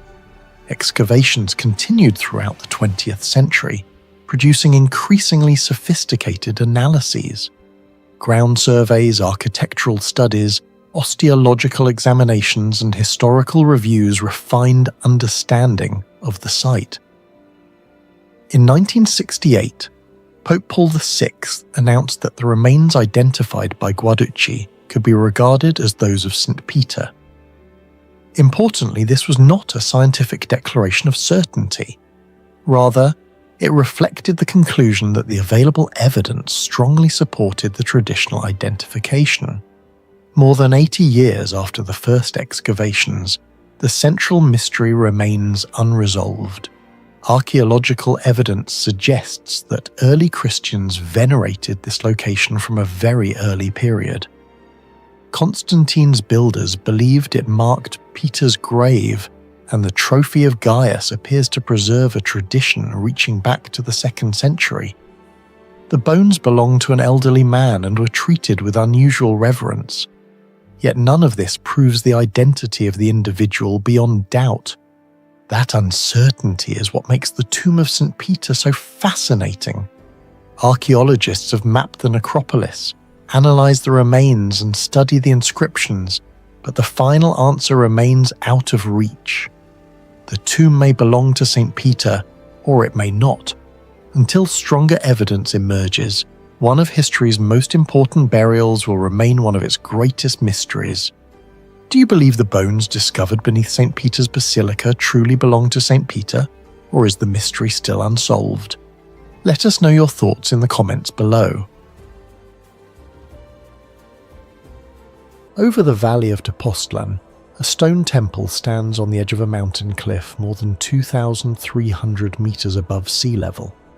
No wheels, no steel tools, no draft animals. Yet centuries ago, the Aztecs built a ceremonial structure in one of the most inaccessible locations in central Mexico and aligned it with the sky itself. Teposteco had never truly been lost because local communities always knew of the shrine. But formal archaeological investigation began in the late 19th and early 20th centuries, when researchers documented the surviving temple, stairways, terraces and ritual platform associated with the worship of Tepoztecatl, the Aztec god linked to Pulquia fertility and altered spiritual states. What shocked researchers was not the size of the structure, it was where it had been built, directly on unstable volcanic mountain rock with steep drop-offs surrounding the site. The greatest mystery surrounding Teposteco is not its architecture, it is its relationship with the sky. Several researchers believe the temple was deliberately aligned with specific solar movements, particularly seasonal sunrise positions linked to ritual calendars. During certain times of the year, sunlight enters the structure at unusually precise angles, despite the extremely irregular mountain terrain surrounding it. That detail sounds simple until the geography is examined. Unlike flat ceremonial cities such as Teotihuacan, Teposteco sits inside a mountainous environment where the visible horizon is distorted by cliffs and volcanic ridges. This means Aztec astronomers could not rely on ordinary horizon observations alone. They had to compensate for changing elevation angles, shifting sunrise positions through the year, and visual obstruction caused by the surrounding peaks. Modern archaeoastronomers calculate that even a 1-degree alignment error could shift sunrise observations by several meters across the temple platform. Yet the structure appears intentionally oriented rather than randomly placed. This raises a difficult question. How did a civilization without telescopes, optical lenses, or modern surveying instruments achieve astronomical positioning and terrain this complex? Some historians compare the challenge to the solar alignments of Machu Picchu, where the Inca used mountain horizons as astronomical markers.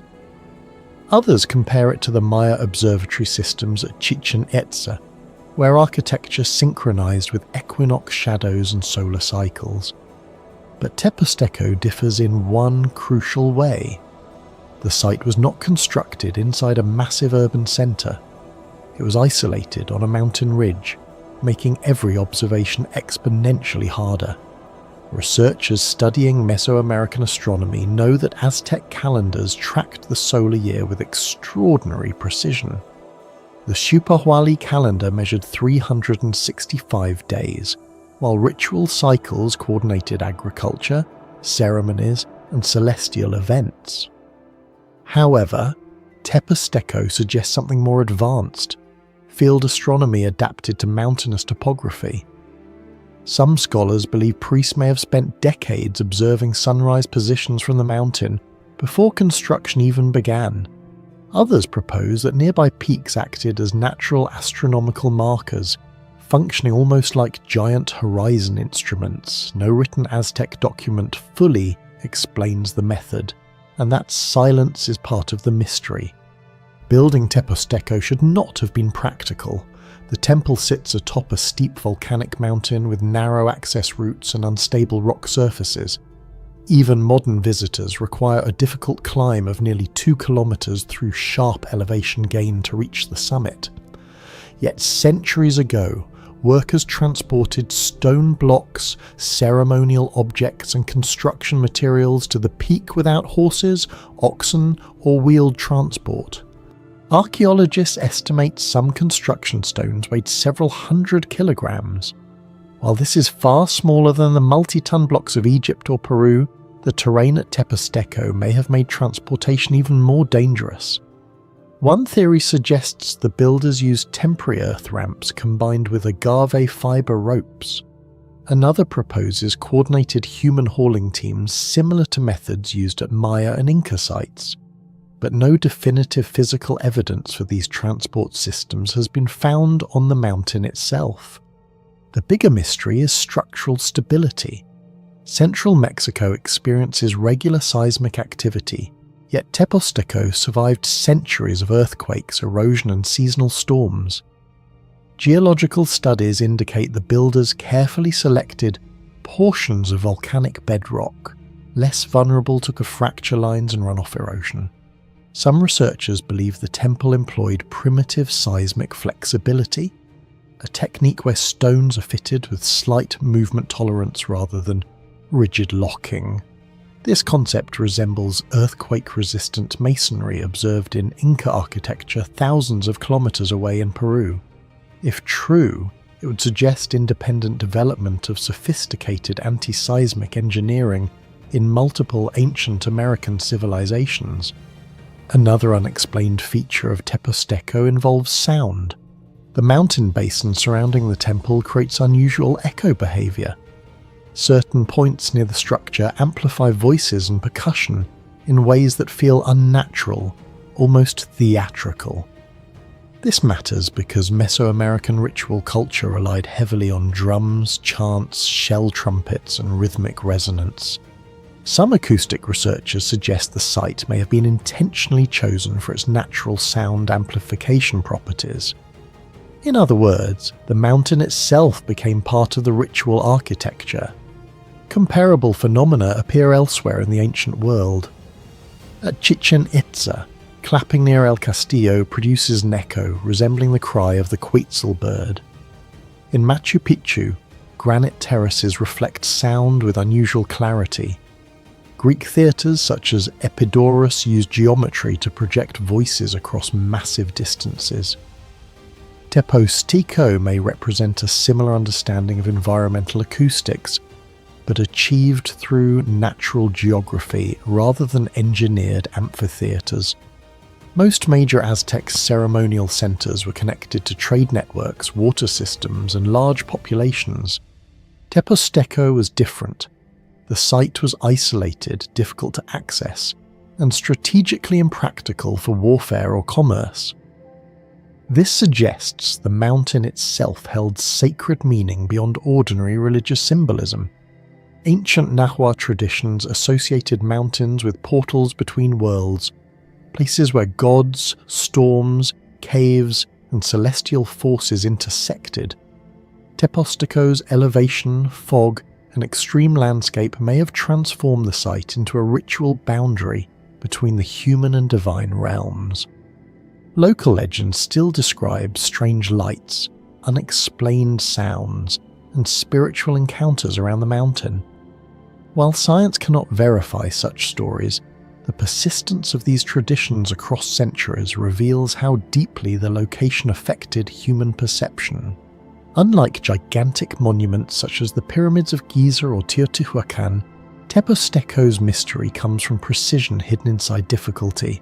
A mountaintop temple aligned with celestial cycles, a structure surviving earthquakes on unstable volcanic rock, possible acoustic engineering embedded into natural cliffs, astronomical observations performed without modern instruments in terrain where the horizon itself becomes distorted. The more researchers study Teposteco, the harder it becomes to dismiss the sophistication of ancient Mesoamerican engineering and skywatching traditions. Because the real mystery may not be how the temple was built. It may be how much scientific knowledge was lost with the civilization that built it. What do you think was the true purpose of Teposteco? A sacred observatory, a ritual gateway, or evidence of forgotten engineering knowledge? Let us know in the comments below.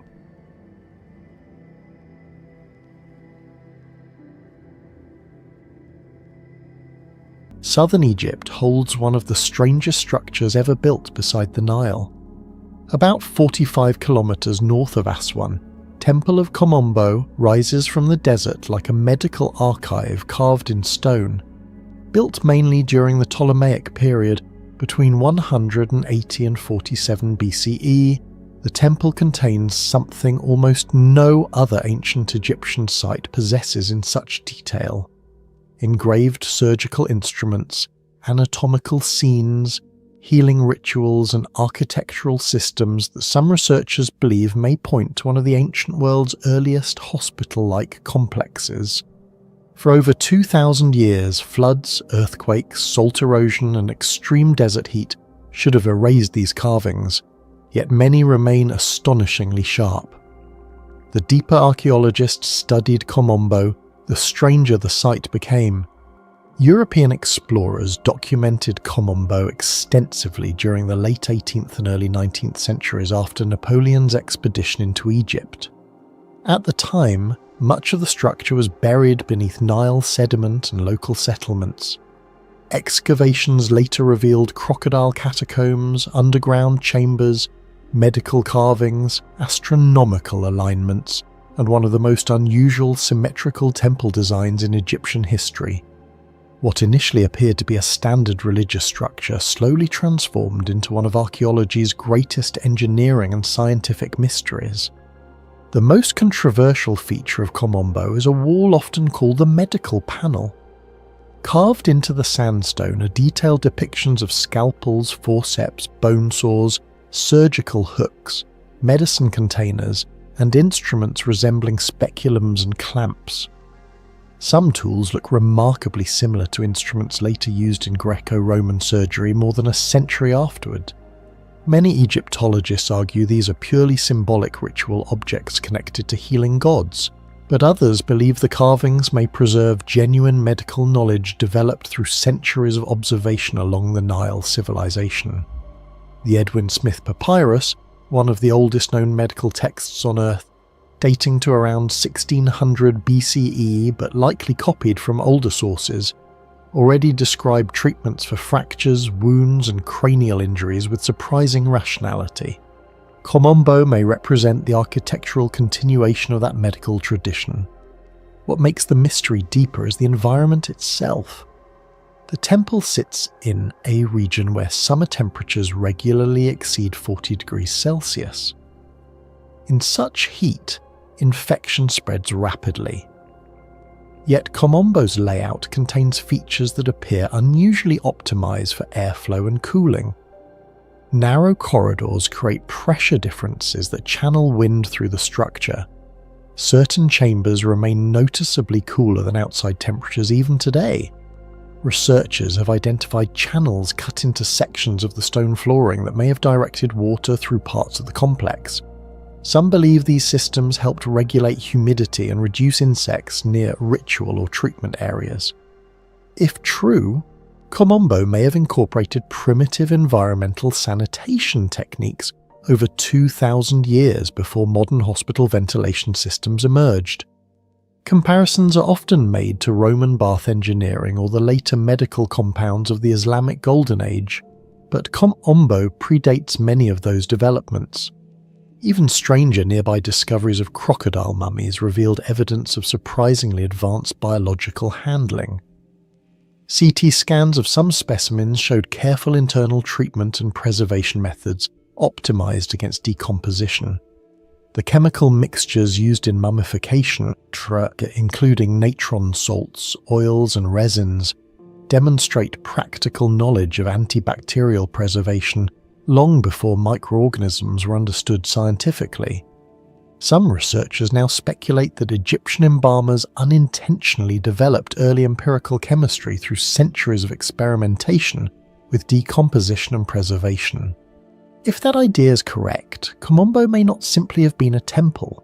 It may have functioned as a center where medicine, biology, chemistry, and religion merged into a single system of ancient scientific practice. Unlike most Egyptian temples, Komombo was designed as a nearly perfect double structure. One half honoured Sobek, the crocodile god associated with fertility in the Nile. The other honoured Horus, the elder. 2 entrances, 2 sanctuaries, 2 parallel ceremonial systems. The level of symmetry is extraordinary considering the engineering limitations of the time. Modern laser surveys show that major axes of the temple maintain alignment precision within extremely small margins, despite more than 2 millennia of earthquakes, shifting sediments, and erosion from the Nile. Maintaining such balance on soft riverbank foundations should have been incredibly difficult. Ancient builders likely used rope grids, stellar observations, and geometric measurements based on shadow tracking. But reproducing this degree of structural harmony without modern instruments remains difficult even for contemporary reconstruction teams. Some engineers compare Kom Ombo's precision to portions of Karnak Temple Complex or Temple of Edfu, yet Kom Ombo remains unique because nearly the entire complex operates as a mirrored architectural organism. The design almost feels less like symbolic art and more like controlled engineering. Kom Ombo exists in one of the worst possible environments for sandstone preservation. Daily temperature swings create expansion fractures. Nile moisture carries dissolved salts into the stone pores. As water evaporates, salt crystals expand internally and slowly destroy the rock. Modern conservation experts call this one of the most aggressive erosion processes affecting ancient monuments. Yet many carvings at Kom Ombo remain surprisingly sharp. Geological studies found unusually hardened outer layers on some blocks, containing elevated silica concentrations and mineral crystallization patterns that may have slowed weathering. Some researchers suspect the builders used mineral-rich surface treatments or protective coatings now mostly lost to history. This theory gained attention because similar preservation anomalies appear at Dendera Temple Complex and parts of Abu Simbel temples. No one fully understands how these surfaces survived so effectively for over 2,000 years under repeated thermal stress. Even modern concrete structures near water often deteriorate severely within decades. Kom Ombo's association with Sobek transformed the area into one of Egypt's largest crocodile cult centres. Hundreds of crocodile mummies were discovered in nearby chambers and catacombs, but the preservation quality shocked researchers. Some crocodiles appear to have been selectively raised under controlled conditions. Others show healed injuries, suggesting prolonged care before death. Certain specimens were wrapped using techniques optimized differently depending on body size and decomposition risk. Modern scans revealed surprisingly deliberate internal treatment methods. Ancient embalmers removed organs strategically to slow bacterial decay, then packed cavities with resins and natron mixtures possessing natural antimicrobial properties. From a biochemical perspective, Egyptian mummification accidentally exploited principles similar to dehydration preservation and salt-based bacterial suppression. The sheer scale of experimentation over centuries may have allowed Egyptian specialists to refine preservation chemistry through observation alone. In a strange way, Kom Ombo may preserve evidence of one of humanity's earliest long-term biological research traditions. Ancient Egypt survived because of the Nile flood cycle. A failed flood meant famine, an excessive flood meant catastrophe. At Kom Ombo, inscriptions and architectural alignments appear connected to seasonal monitoring systems tied to Sirius, solar positioning, and flood timing. Some researchers believe portions of the temple acted as giant environmental instruments. Shadows cast through columns and corridors may have helped track seasonal changes with impressive accuracy. The heliacal rising of Sirius, which closely aligned with Nile flooding cycles for ancient Egyptians, became one of the most important astronomical markers in their civilization. Even a small prediction error could affect agriculture across entire regions. This places Kom Ombo in the same category as ancient observational complexes like Abu Simbel temples, where sunlight penetrates deep into the sanctuary on specific days of the year. The difference is that Kom Ombo combined astronomy, medicine, religion, hydrology and engineering inside one integrated structure. Do you think the engineers of Kom Ombo truly understood advanced structural science thousands of years ago? Or is there still something about this ancient civilization we have completely misunderstood? Share your thoughts in the comments below.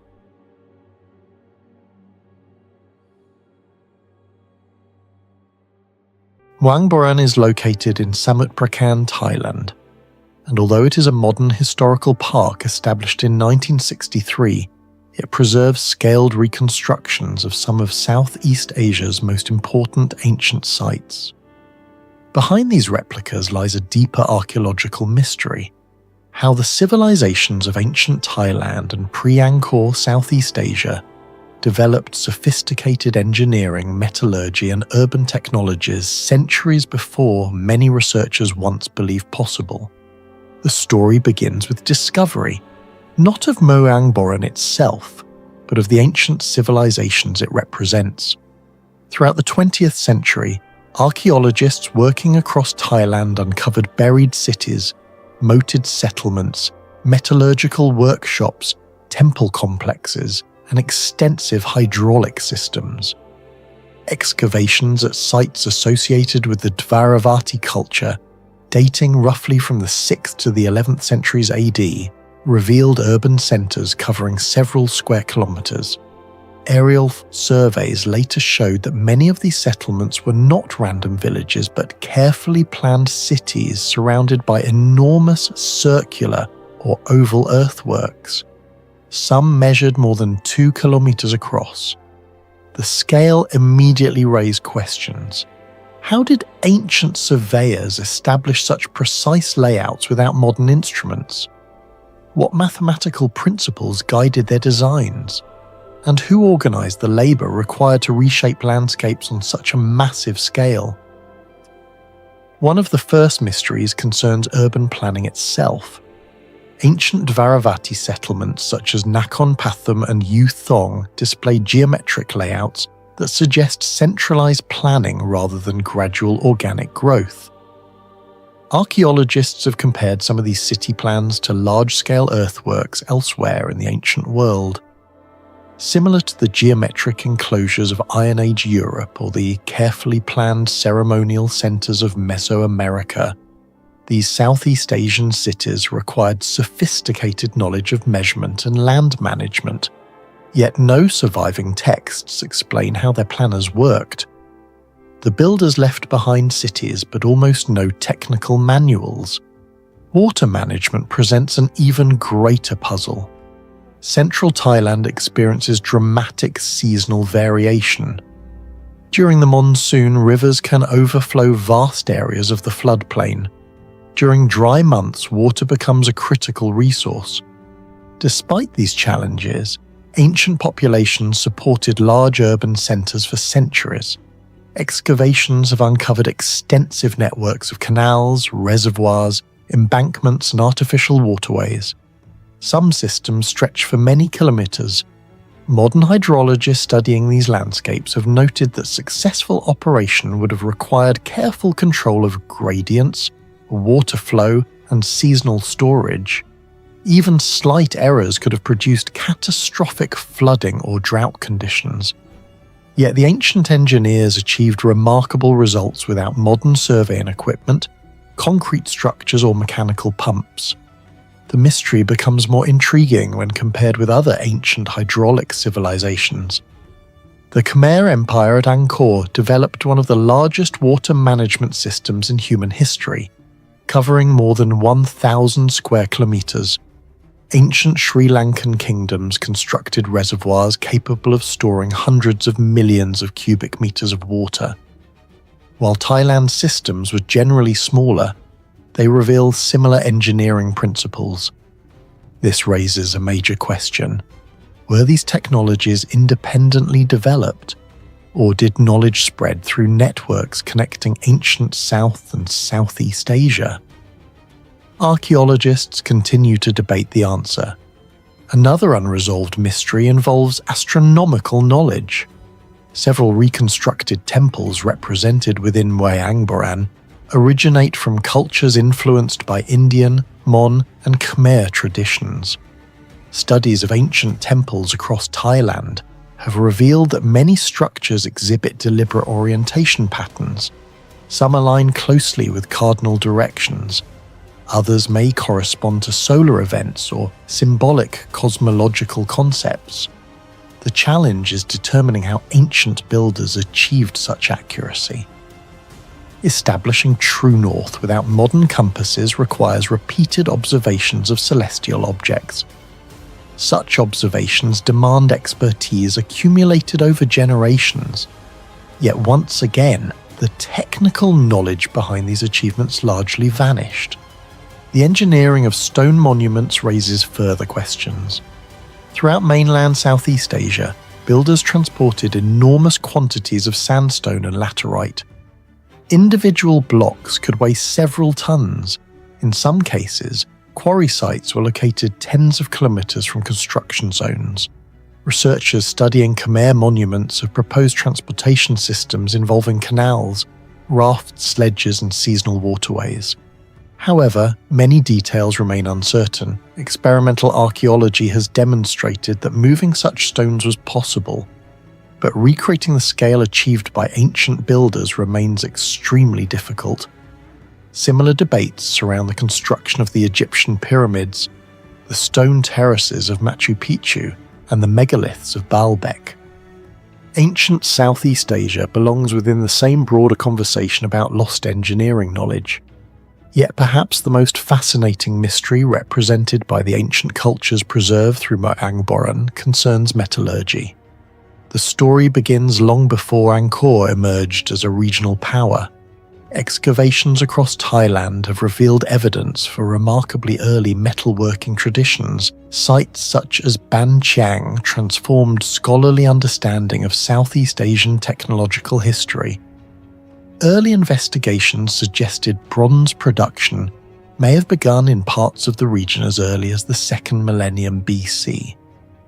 While dating debates continue, there is no doubt that complex metallurgical knowledge existed centuries before the rise of major classical states. Metal production appears simple when viewed from a modern perspective. In reality, ancient metallurgy represents one of humanity's most sophisticated technological achievements. Producing bronze requires precise control over alloy composition. Copper and tin must be combined in specific proportions. Too little tin produces soft metal, too much creates brittleness. Ancient craftsmen achieved reliable results without chemical laboratories, thermometers, or written engineering manuals. The challenge became even greater with iron. Iron smelting demands temperatures approaching 1,200 degrees Celsius. Reaching such conditions requires carefully designed furnaces, high-quality charcoal, controlled airflow, and suitable ore selection. Every variable influences the final product. Archaeological excavations across Thailand have uncovered slag deposits, furnace remains, tuyeres, and iron artifacts, demonstrating that ancient metalworkers mastered these processes on a significant scale. The unanswered question is how they acquired this knowledge. Some scholars argue that metallurgical technology spread southward from China. Others propose influences from South Asia. A growing number of researchers suggest that local innovation played a larger role than previously assumed. The evidence remains incomplete. Ancient furnaces rarely preserve detailed clues about operating procedures. Unlike modern factories, they leave behind only fragments of their technological secrets. The scale of production creates additional mysteries. At several Southeast Asian sites, slag accumulations indicate repeated large-scale smelting over long periods. Such production required organized labor, reliable fuel supplies or procurement networks, and technical specialists. These were not isolated craftsmen working occasionally. They were part of sophisticated economic systems. Yet archaeologists still struggle to reconstruct how these systems were organized. Experimental archaeologists attempting to recreate ancient furnaces have encountered unexpected difficulties. Seemingly simple furnace designs often conceal highly complex airflow dynamics. Small changes in furnace height, wall thickness, or tuyere angle can dramatically alter temperatures inside the combustion chamber. Modern experiments frequently require numerous failed attempts before achieving results comparable to ancient examples. This suggests that ancient metalworkers possessed practical knowledge accumulated through generations of observation and experimentation. The comparison with other ancient metallurgical centers is striking. African iron smelting traditions, early Chinese blast furnace technologies, and Near Eastern bronze industries all demonstrate that pre-industrial societies could achieve extraordinary technical sophistication. Southeast Asia increasingly appears to belong within this group. Rather than being a peripheral recipient of technology, the region may have been an active center of innovation.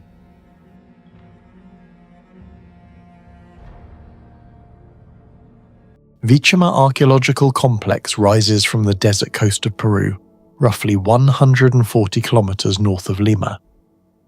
At first glance, it looks like another forgotten ruin buried in sand, but beneath its pyramids and sunken plazas lies evidence of something deeply unsettling, a civilization that may have engineered itself to survive catastrophic climate collapse nearly 4,000 years ago. Even stranger, many of its technologies resemble principles used in modern earthquake engineering, environmental adaptation, and urban planning, thousands of years before steel, concrete, or advanced mathematics existed. Vichima was formerly excavated in the early 2000s by archaeologists connected to the Caral Civilization Research Project, led by Peruvian archaeologist Ruth Shady. The site belongs to the Norte Chico or Caral Civilization, one of the oldest urban civilizations on Earth, dating between roughly 1800 and 1500 BCE. What shocked researchers was not simply the age of the city, but the sophistication hidden beneath layers of desert sediment. Massive ceremonial structures, carefully engineered plazas, agricultural systems, and strange relief carvings emerge from an environment once believed too harsh to support large urban populations. Then came the discovery that changed everything: giant human figures carved into walls, depicting skeletal bodies with exposed ribs and hollow faces, interpreted by some scientists as visual records of famine caused by ancient climate disasters. The most astonishing technological mystery at Vichima is something deceptively simple: woven fiber bags filled with stones known as shikra. At first, archaeologists assumed these bags were primitive construction fillers, but structural analysis revealed something extraordinary. The Caral people intentionally embedded thousands of these stone-filled bags beneath platforms, pyramids, and retaining walls. Modern engineers now believe the system functioned as a seismic shock absorber. Peru sits directly along the Pacific Ring of Fire, one of the most earthquake-prone regions on Earth. Major seismic activity constantly threatens any long-term architecture, yet parts of the Caral Vichama structures survived for nearly 4 millennia. The reason may lie in the physics of the Shikra system itself. During earthquakes, rigid stone foundations typically transfer energy upward, causing catastrophic cracking. But flexible layers beneath the structure can disperse seismic waves before they reach the upper walls. That is exactly how many modern base isolation systems work today. Japan's modern earthquake-resistant skyscrapers use layered dampening systems that separate ground movement from the building above. In California, flexible structural interfaces reduce resonance during seismic events. Astonishingly, the Shikra technology appears to follow a similar principle, except it was created nearly 3,500 years earlier, using only woven plant fibers and stones. Excavations have uncovered thousands of Shikra bags compacted into foundation layers. Some were strategically placed in areas most vulnerable to stress distribution, suggesting the builders understood structural weakness patterns in ways archaeologists still struggle to explain. Even more mysterious is the durability of the material itself. Plant fibers should decay rapidly over centuries, especially under compression. Yet many Shikra components remained partially intact due to the hyper-arid coastal climate. Researchers studying the site found that the combination of dryness, mineral-rich soil and pressure created a surprisingly stable preservation environment. Some engineers argue the Carroll people may not have understood seismic physics scientifically, but through generations of observation, they developed a highly effective empirical engineering system. Others believe the precision is too advanced to dismiss as trial and error alone. The deeper researchers study Vichama, the more it begins to resemble an ancient laboratory for survival engineering. One of the most disturbing mysteries at Vichama involves the relief carvings discovered on ceremonial walls. Several figures appear emaciated with visible ribs and distorted skulls.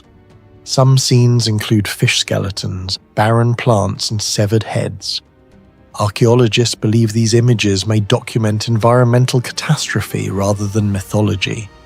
Sediment evidence across coastal Peru suggests that around 3,800 years ago, massive climate instability struck the region. Ancient El Niño events likely disrupted marine ecosystems, causing fish populations to collapse while simultaneously damaging agriculture through floods and drought cycles. For a civilization heavily dependent on both fishing and farming, this would have been devastating.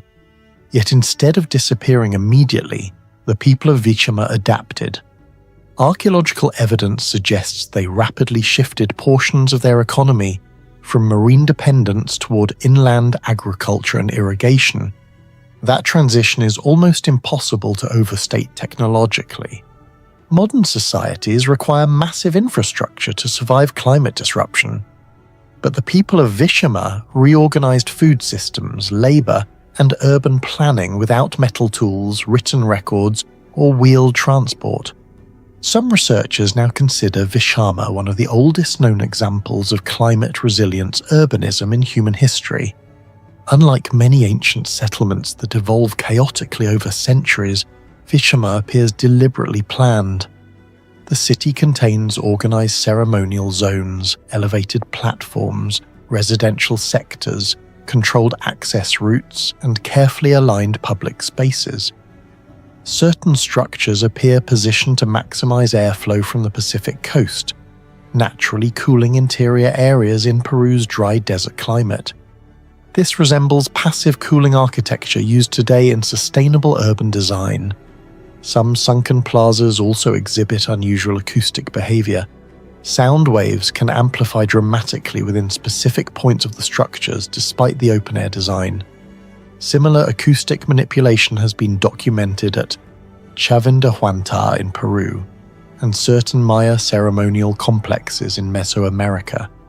Whether intentional or accidental remains debated, but if deliberate, it would imply advanced understanding of spatial resonance centuries before formal acoustic science existed. Vichama should not have been able to support a large population. The surrounding region receives extremely low annual rainfall, sometimes less than 20 millimeters per year. Yet archaeological evidence shows sustained food production, trade networks, and large-scale labor organization. The civilization solved this problem through a hybrid economy combining maritime protein sources with controlled agriculture. Cotton, squash, beans, and other crops were cultivated using seasonal water management systems, likely connected to nearby river valleys. Cotton itself may have been one of the keys to their survival. Fishing nets made from cotton dramatically increase marine harvesting efficiency, creating a feedback loop between agriculture and fishing technology. In essence, farming supported fishing, and fishing supported urban growth. This level of economic integration is astonishingly advanced for such an early civilization. Comparable large-scale urban complexity would not emerge in many other parts of the world until centuries later. The carved reliefs at Vichama survived thousands of years despite intense salt exposure from Pacific coastal air. Researchers believe ancient builders may have used mineral-based surface treatments or highly compressed clay mixtures resistant to erosion. Some walls display unusual preservation patterns where outer layers hardened almost like primitive cement. This raises uncomfortable questions. How much did these civilizations understand about material chemistry? Ancient cultures across the world developed mysterious long-lasting compounds. Roman concrete that self-heals through lime clasts, Persian sarouge waterproof mortar, and Maya lime plasters capable of resisting tropical decay.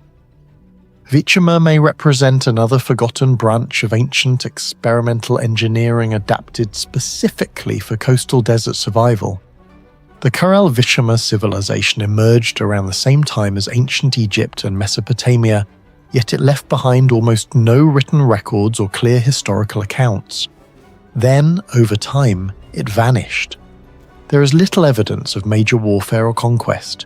Instead, the evidence suggests that prolonged climate change may have destroyed agriculture, green resources, and trade networks, forcing people to abandon Bitumen.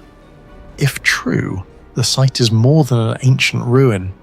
It is a warning that even a civilization with remarkable earthquake-resistant engineering and environmental adaptation could not fully escape climate collapse. Do you think Bitumen was destroyed by climate collapse alone? Or is there still a hidden part of the story we haven't uncovered yet? Share your thoughts in the comments below. Westlake in Hangzhou is home to Tomb of Yuefei, a burial complex that has survived nearly 900 years of humidity, war, flooding, and destruction. But the greatest mystery is not the grave itself. It is the strange engineering hidden inside the site, especially the kneeling iron statues outside the tomb that continue resisting corrosion in one of the wettest climates in China. The tomb was originally established after the execution of Yuefei in 1142 CE during the Southern Song dynasty. Over centuries, the complex was repeatedly destroyed and rebuilt by later dynasties, including the Ming and Qing. Modern archaeological surveys in the 20th century revealed unusual preservation patterns in the masonry foundations, drainage systems, and iron statuary, leading researchers to investigate whether advanced material engineering techniques had been used at the site. The most disturbing feature of the tomb complex is the group of kneeling iron statues placed directly in front of the grave. These statues traditionally represent Qin Hui and several officials accused of betraying Yuefei. For centuries, visitors spat on them, hit them, scratched them, and intentionally damaged them as part of a symbolic punishment ritual. Under normal conditions, the statues should have deteriorated rapidly long ago. Yet despite almost 900 years of exposure to rain, moisture, oxygen, biological corrosion, and physical abuse, major portions of the statues still preserve recognizable structural detail. This is where the mystery becomes difficult to explain. Cast iron is extremely vulnerable in humid outdoor environments. Once water penetrates microscopic fractures inside the metal, corrosion spreads aggressively beneath the surface. Studies on untreated cast iron show that continuous exposure to wet climates can destabilize surface layers within decades.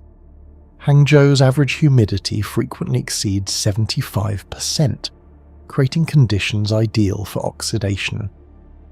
Yet the Yuefei statues survived far longer than many younger iron monuments across Asia. Metallurgical researchers studying ancient Chinese ironworks discovered that some Song dynasty foundries may have operated at temperatures between 1200 and 1300 degrees Celsius. Those temperatures were high enough to create more stable carbon distribution inside cast iron structures. In modern metallurgy, uneven carbon concentration often creates weak zones that later crack under environmental stress. Surprisingly, some ancient Chinese iron artifacts show internal consistency far beyond what historians once expected from medieval furnace systems. Several experts suspect the kneeling statues may have undergone unusually controlled cooling processes after casting. That detail matters because cast iron is naturally brittle. Tiny fluctuations during cooling create invisible stress fractures inside the metal.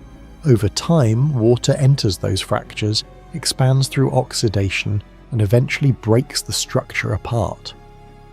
Even modern industrial foundries carefully regulate cooling rates to prevent this type of failure.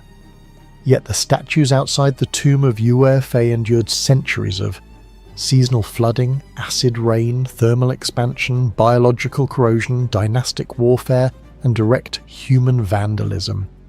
Researchers also noticed something unusual about the rust itself. Parts of the oxidation layer appeared denser and more stable than ordinary corrosion. Instead of flaking rapidly, some surfaces developed compact mineral layers that may have slowed deeper deterioration.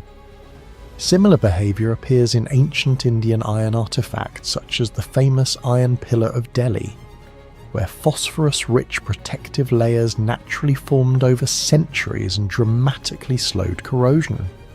The comparison is impossible to ignore.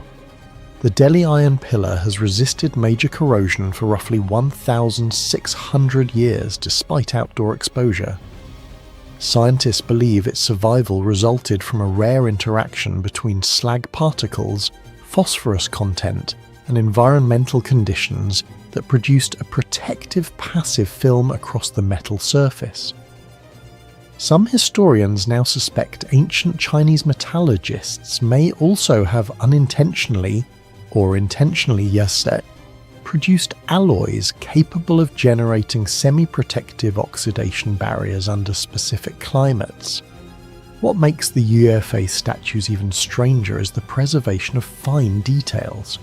Facial contours, clothing folds, and posture lines remain partially visible despite nearly a millennium of exposure. Environmental degradation models suggest far heavier erosion should have occurred under Hangzhou's climate conditions. No surviving Southern Song document fully explains how the statues were manufactured, and that missing knowledge created one of the biggest unanswered questions surrounding the tomb. Did medieval Chinese metallurgists possess large-scale casting techniques far more advanced than modern historians once believed? Another major anomaly surrounding the tomb is its resistance to groundwater damage. Hangzhou's environment is extremely destructive to ancient masonry because of constant humidity, seasonal flooding, salt crystallization, and underground moisture movement. Many historical structures in southern China suffered severe foundation weakening once water penetrated their mortar systems. Yet sections of the tomb of Yuefei remained unusually stable. Archaeologists believe the builders may have used a sophisticated lime-based mortar mixed with sticky rice compounds, plant ash, silica-rich clay, and organic binding materials. Scientific analysis of ancient Chinese sticky rice mortar revealed compressive strength significantly higher than ordinary lime mortar. Researchers discovered that amylopectin molecules from glutinous rice interact with calcium carbonate crystals, producing denser microstructures that resist water penetration more effectively. Some laboratory tests showed sticky rice mortar performing similarly to early hydraulic cement systems in water resistance.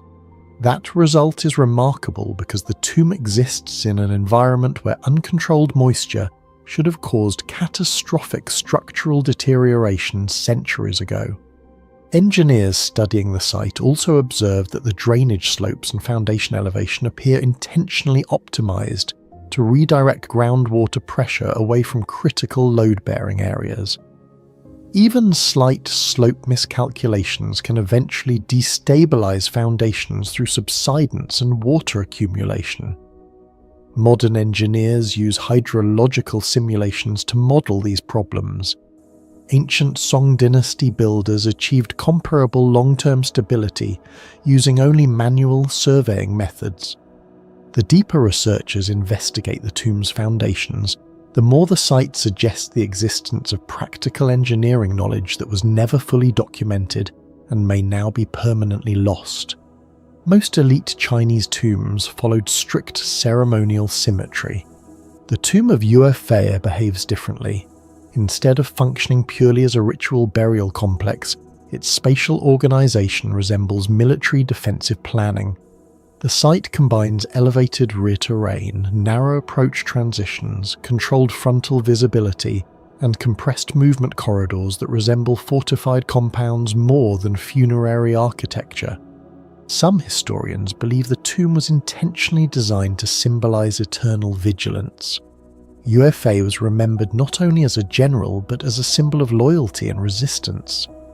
Transforming his burial site into a psychologically defensive space may have been politically intentional.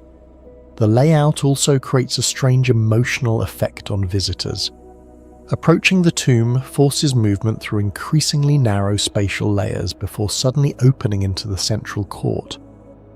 Modern environmental psychology studies show that compressed to open transitions amplify emotional intensity and perceived monumentality inside architectural spaces. In other words, the tomb may have been engineered not only structurally, but psychologically as well. The stone surfaces around Tomb of Yue still preserve remarkably sharp details despite the humid climate of southern China, where stone structures normally erode and crack over time. Analysis suggests the stone may contain unusually dense crystal structures that reduce water absorption. Some researchers also believe ancient craftsmen used mineral oils, polishing compounds, or protective coatings to limit moisture penetration into the stone surface.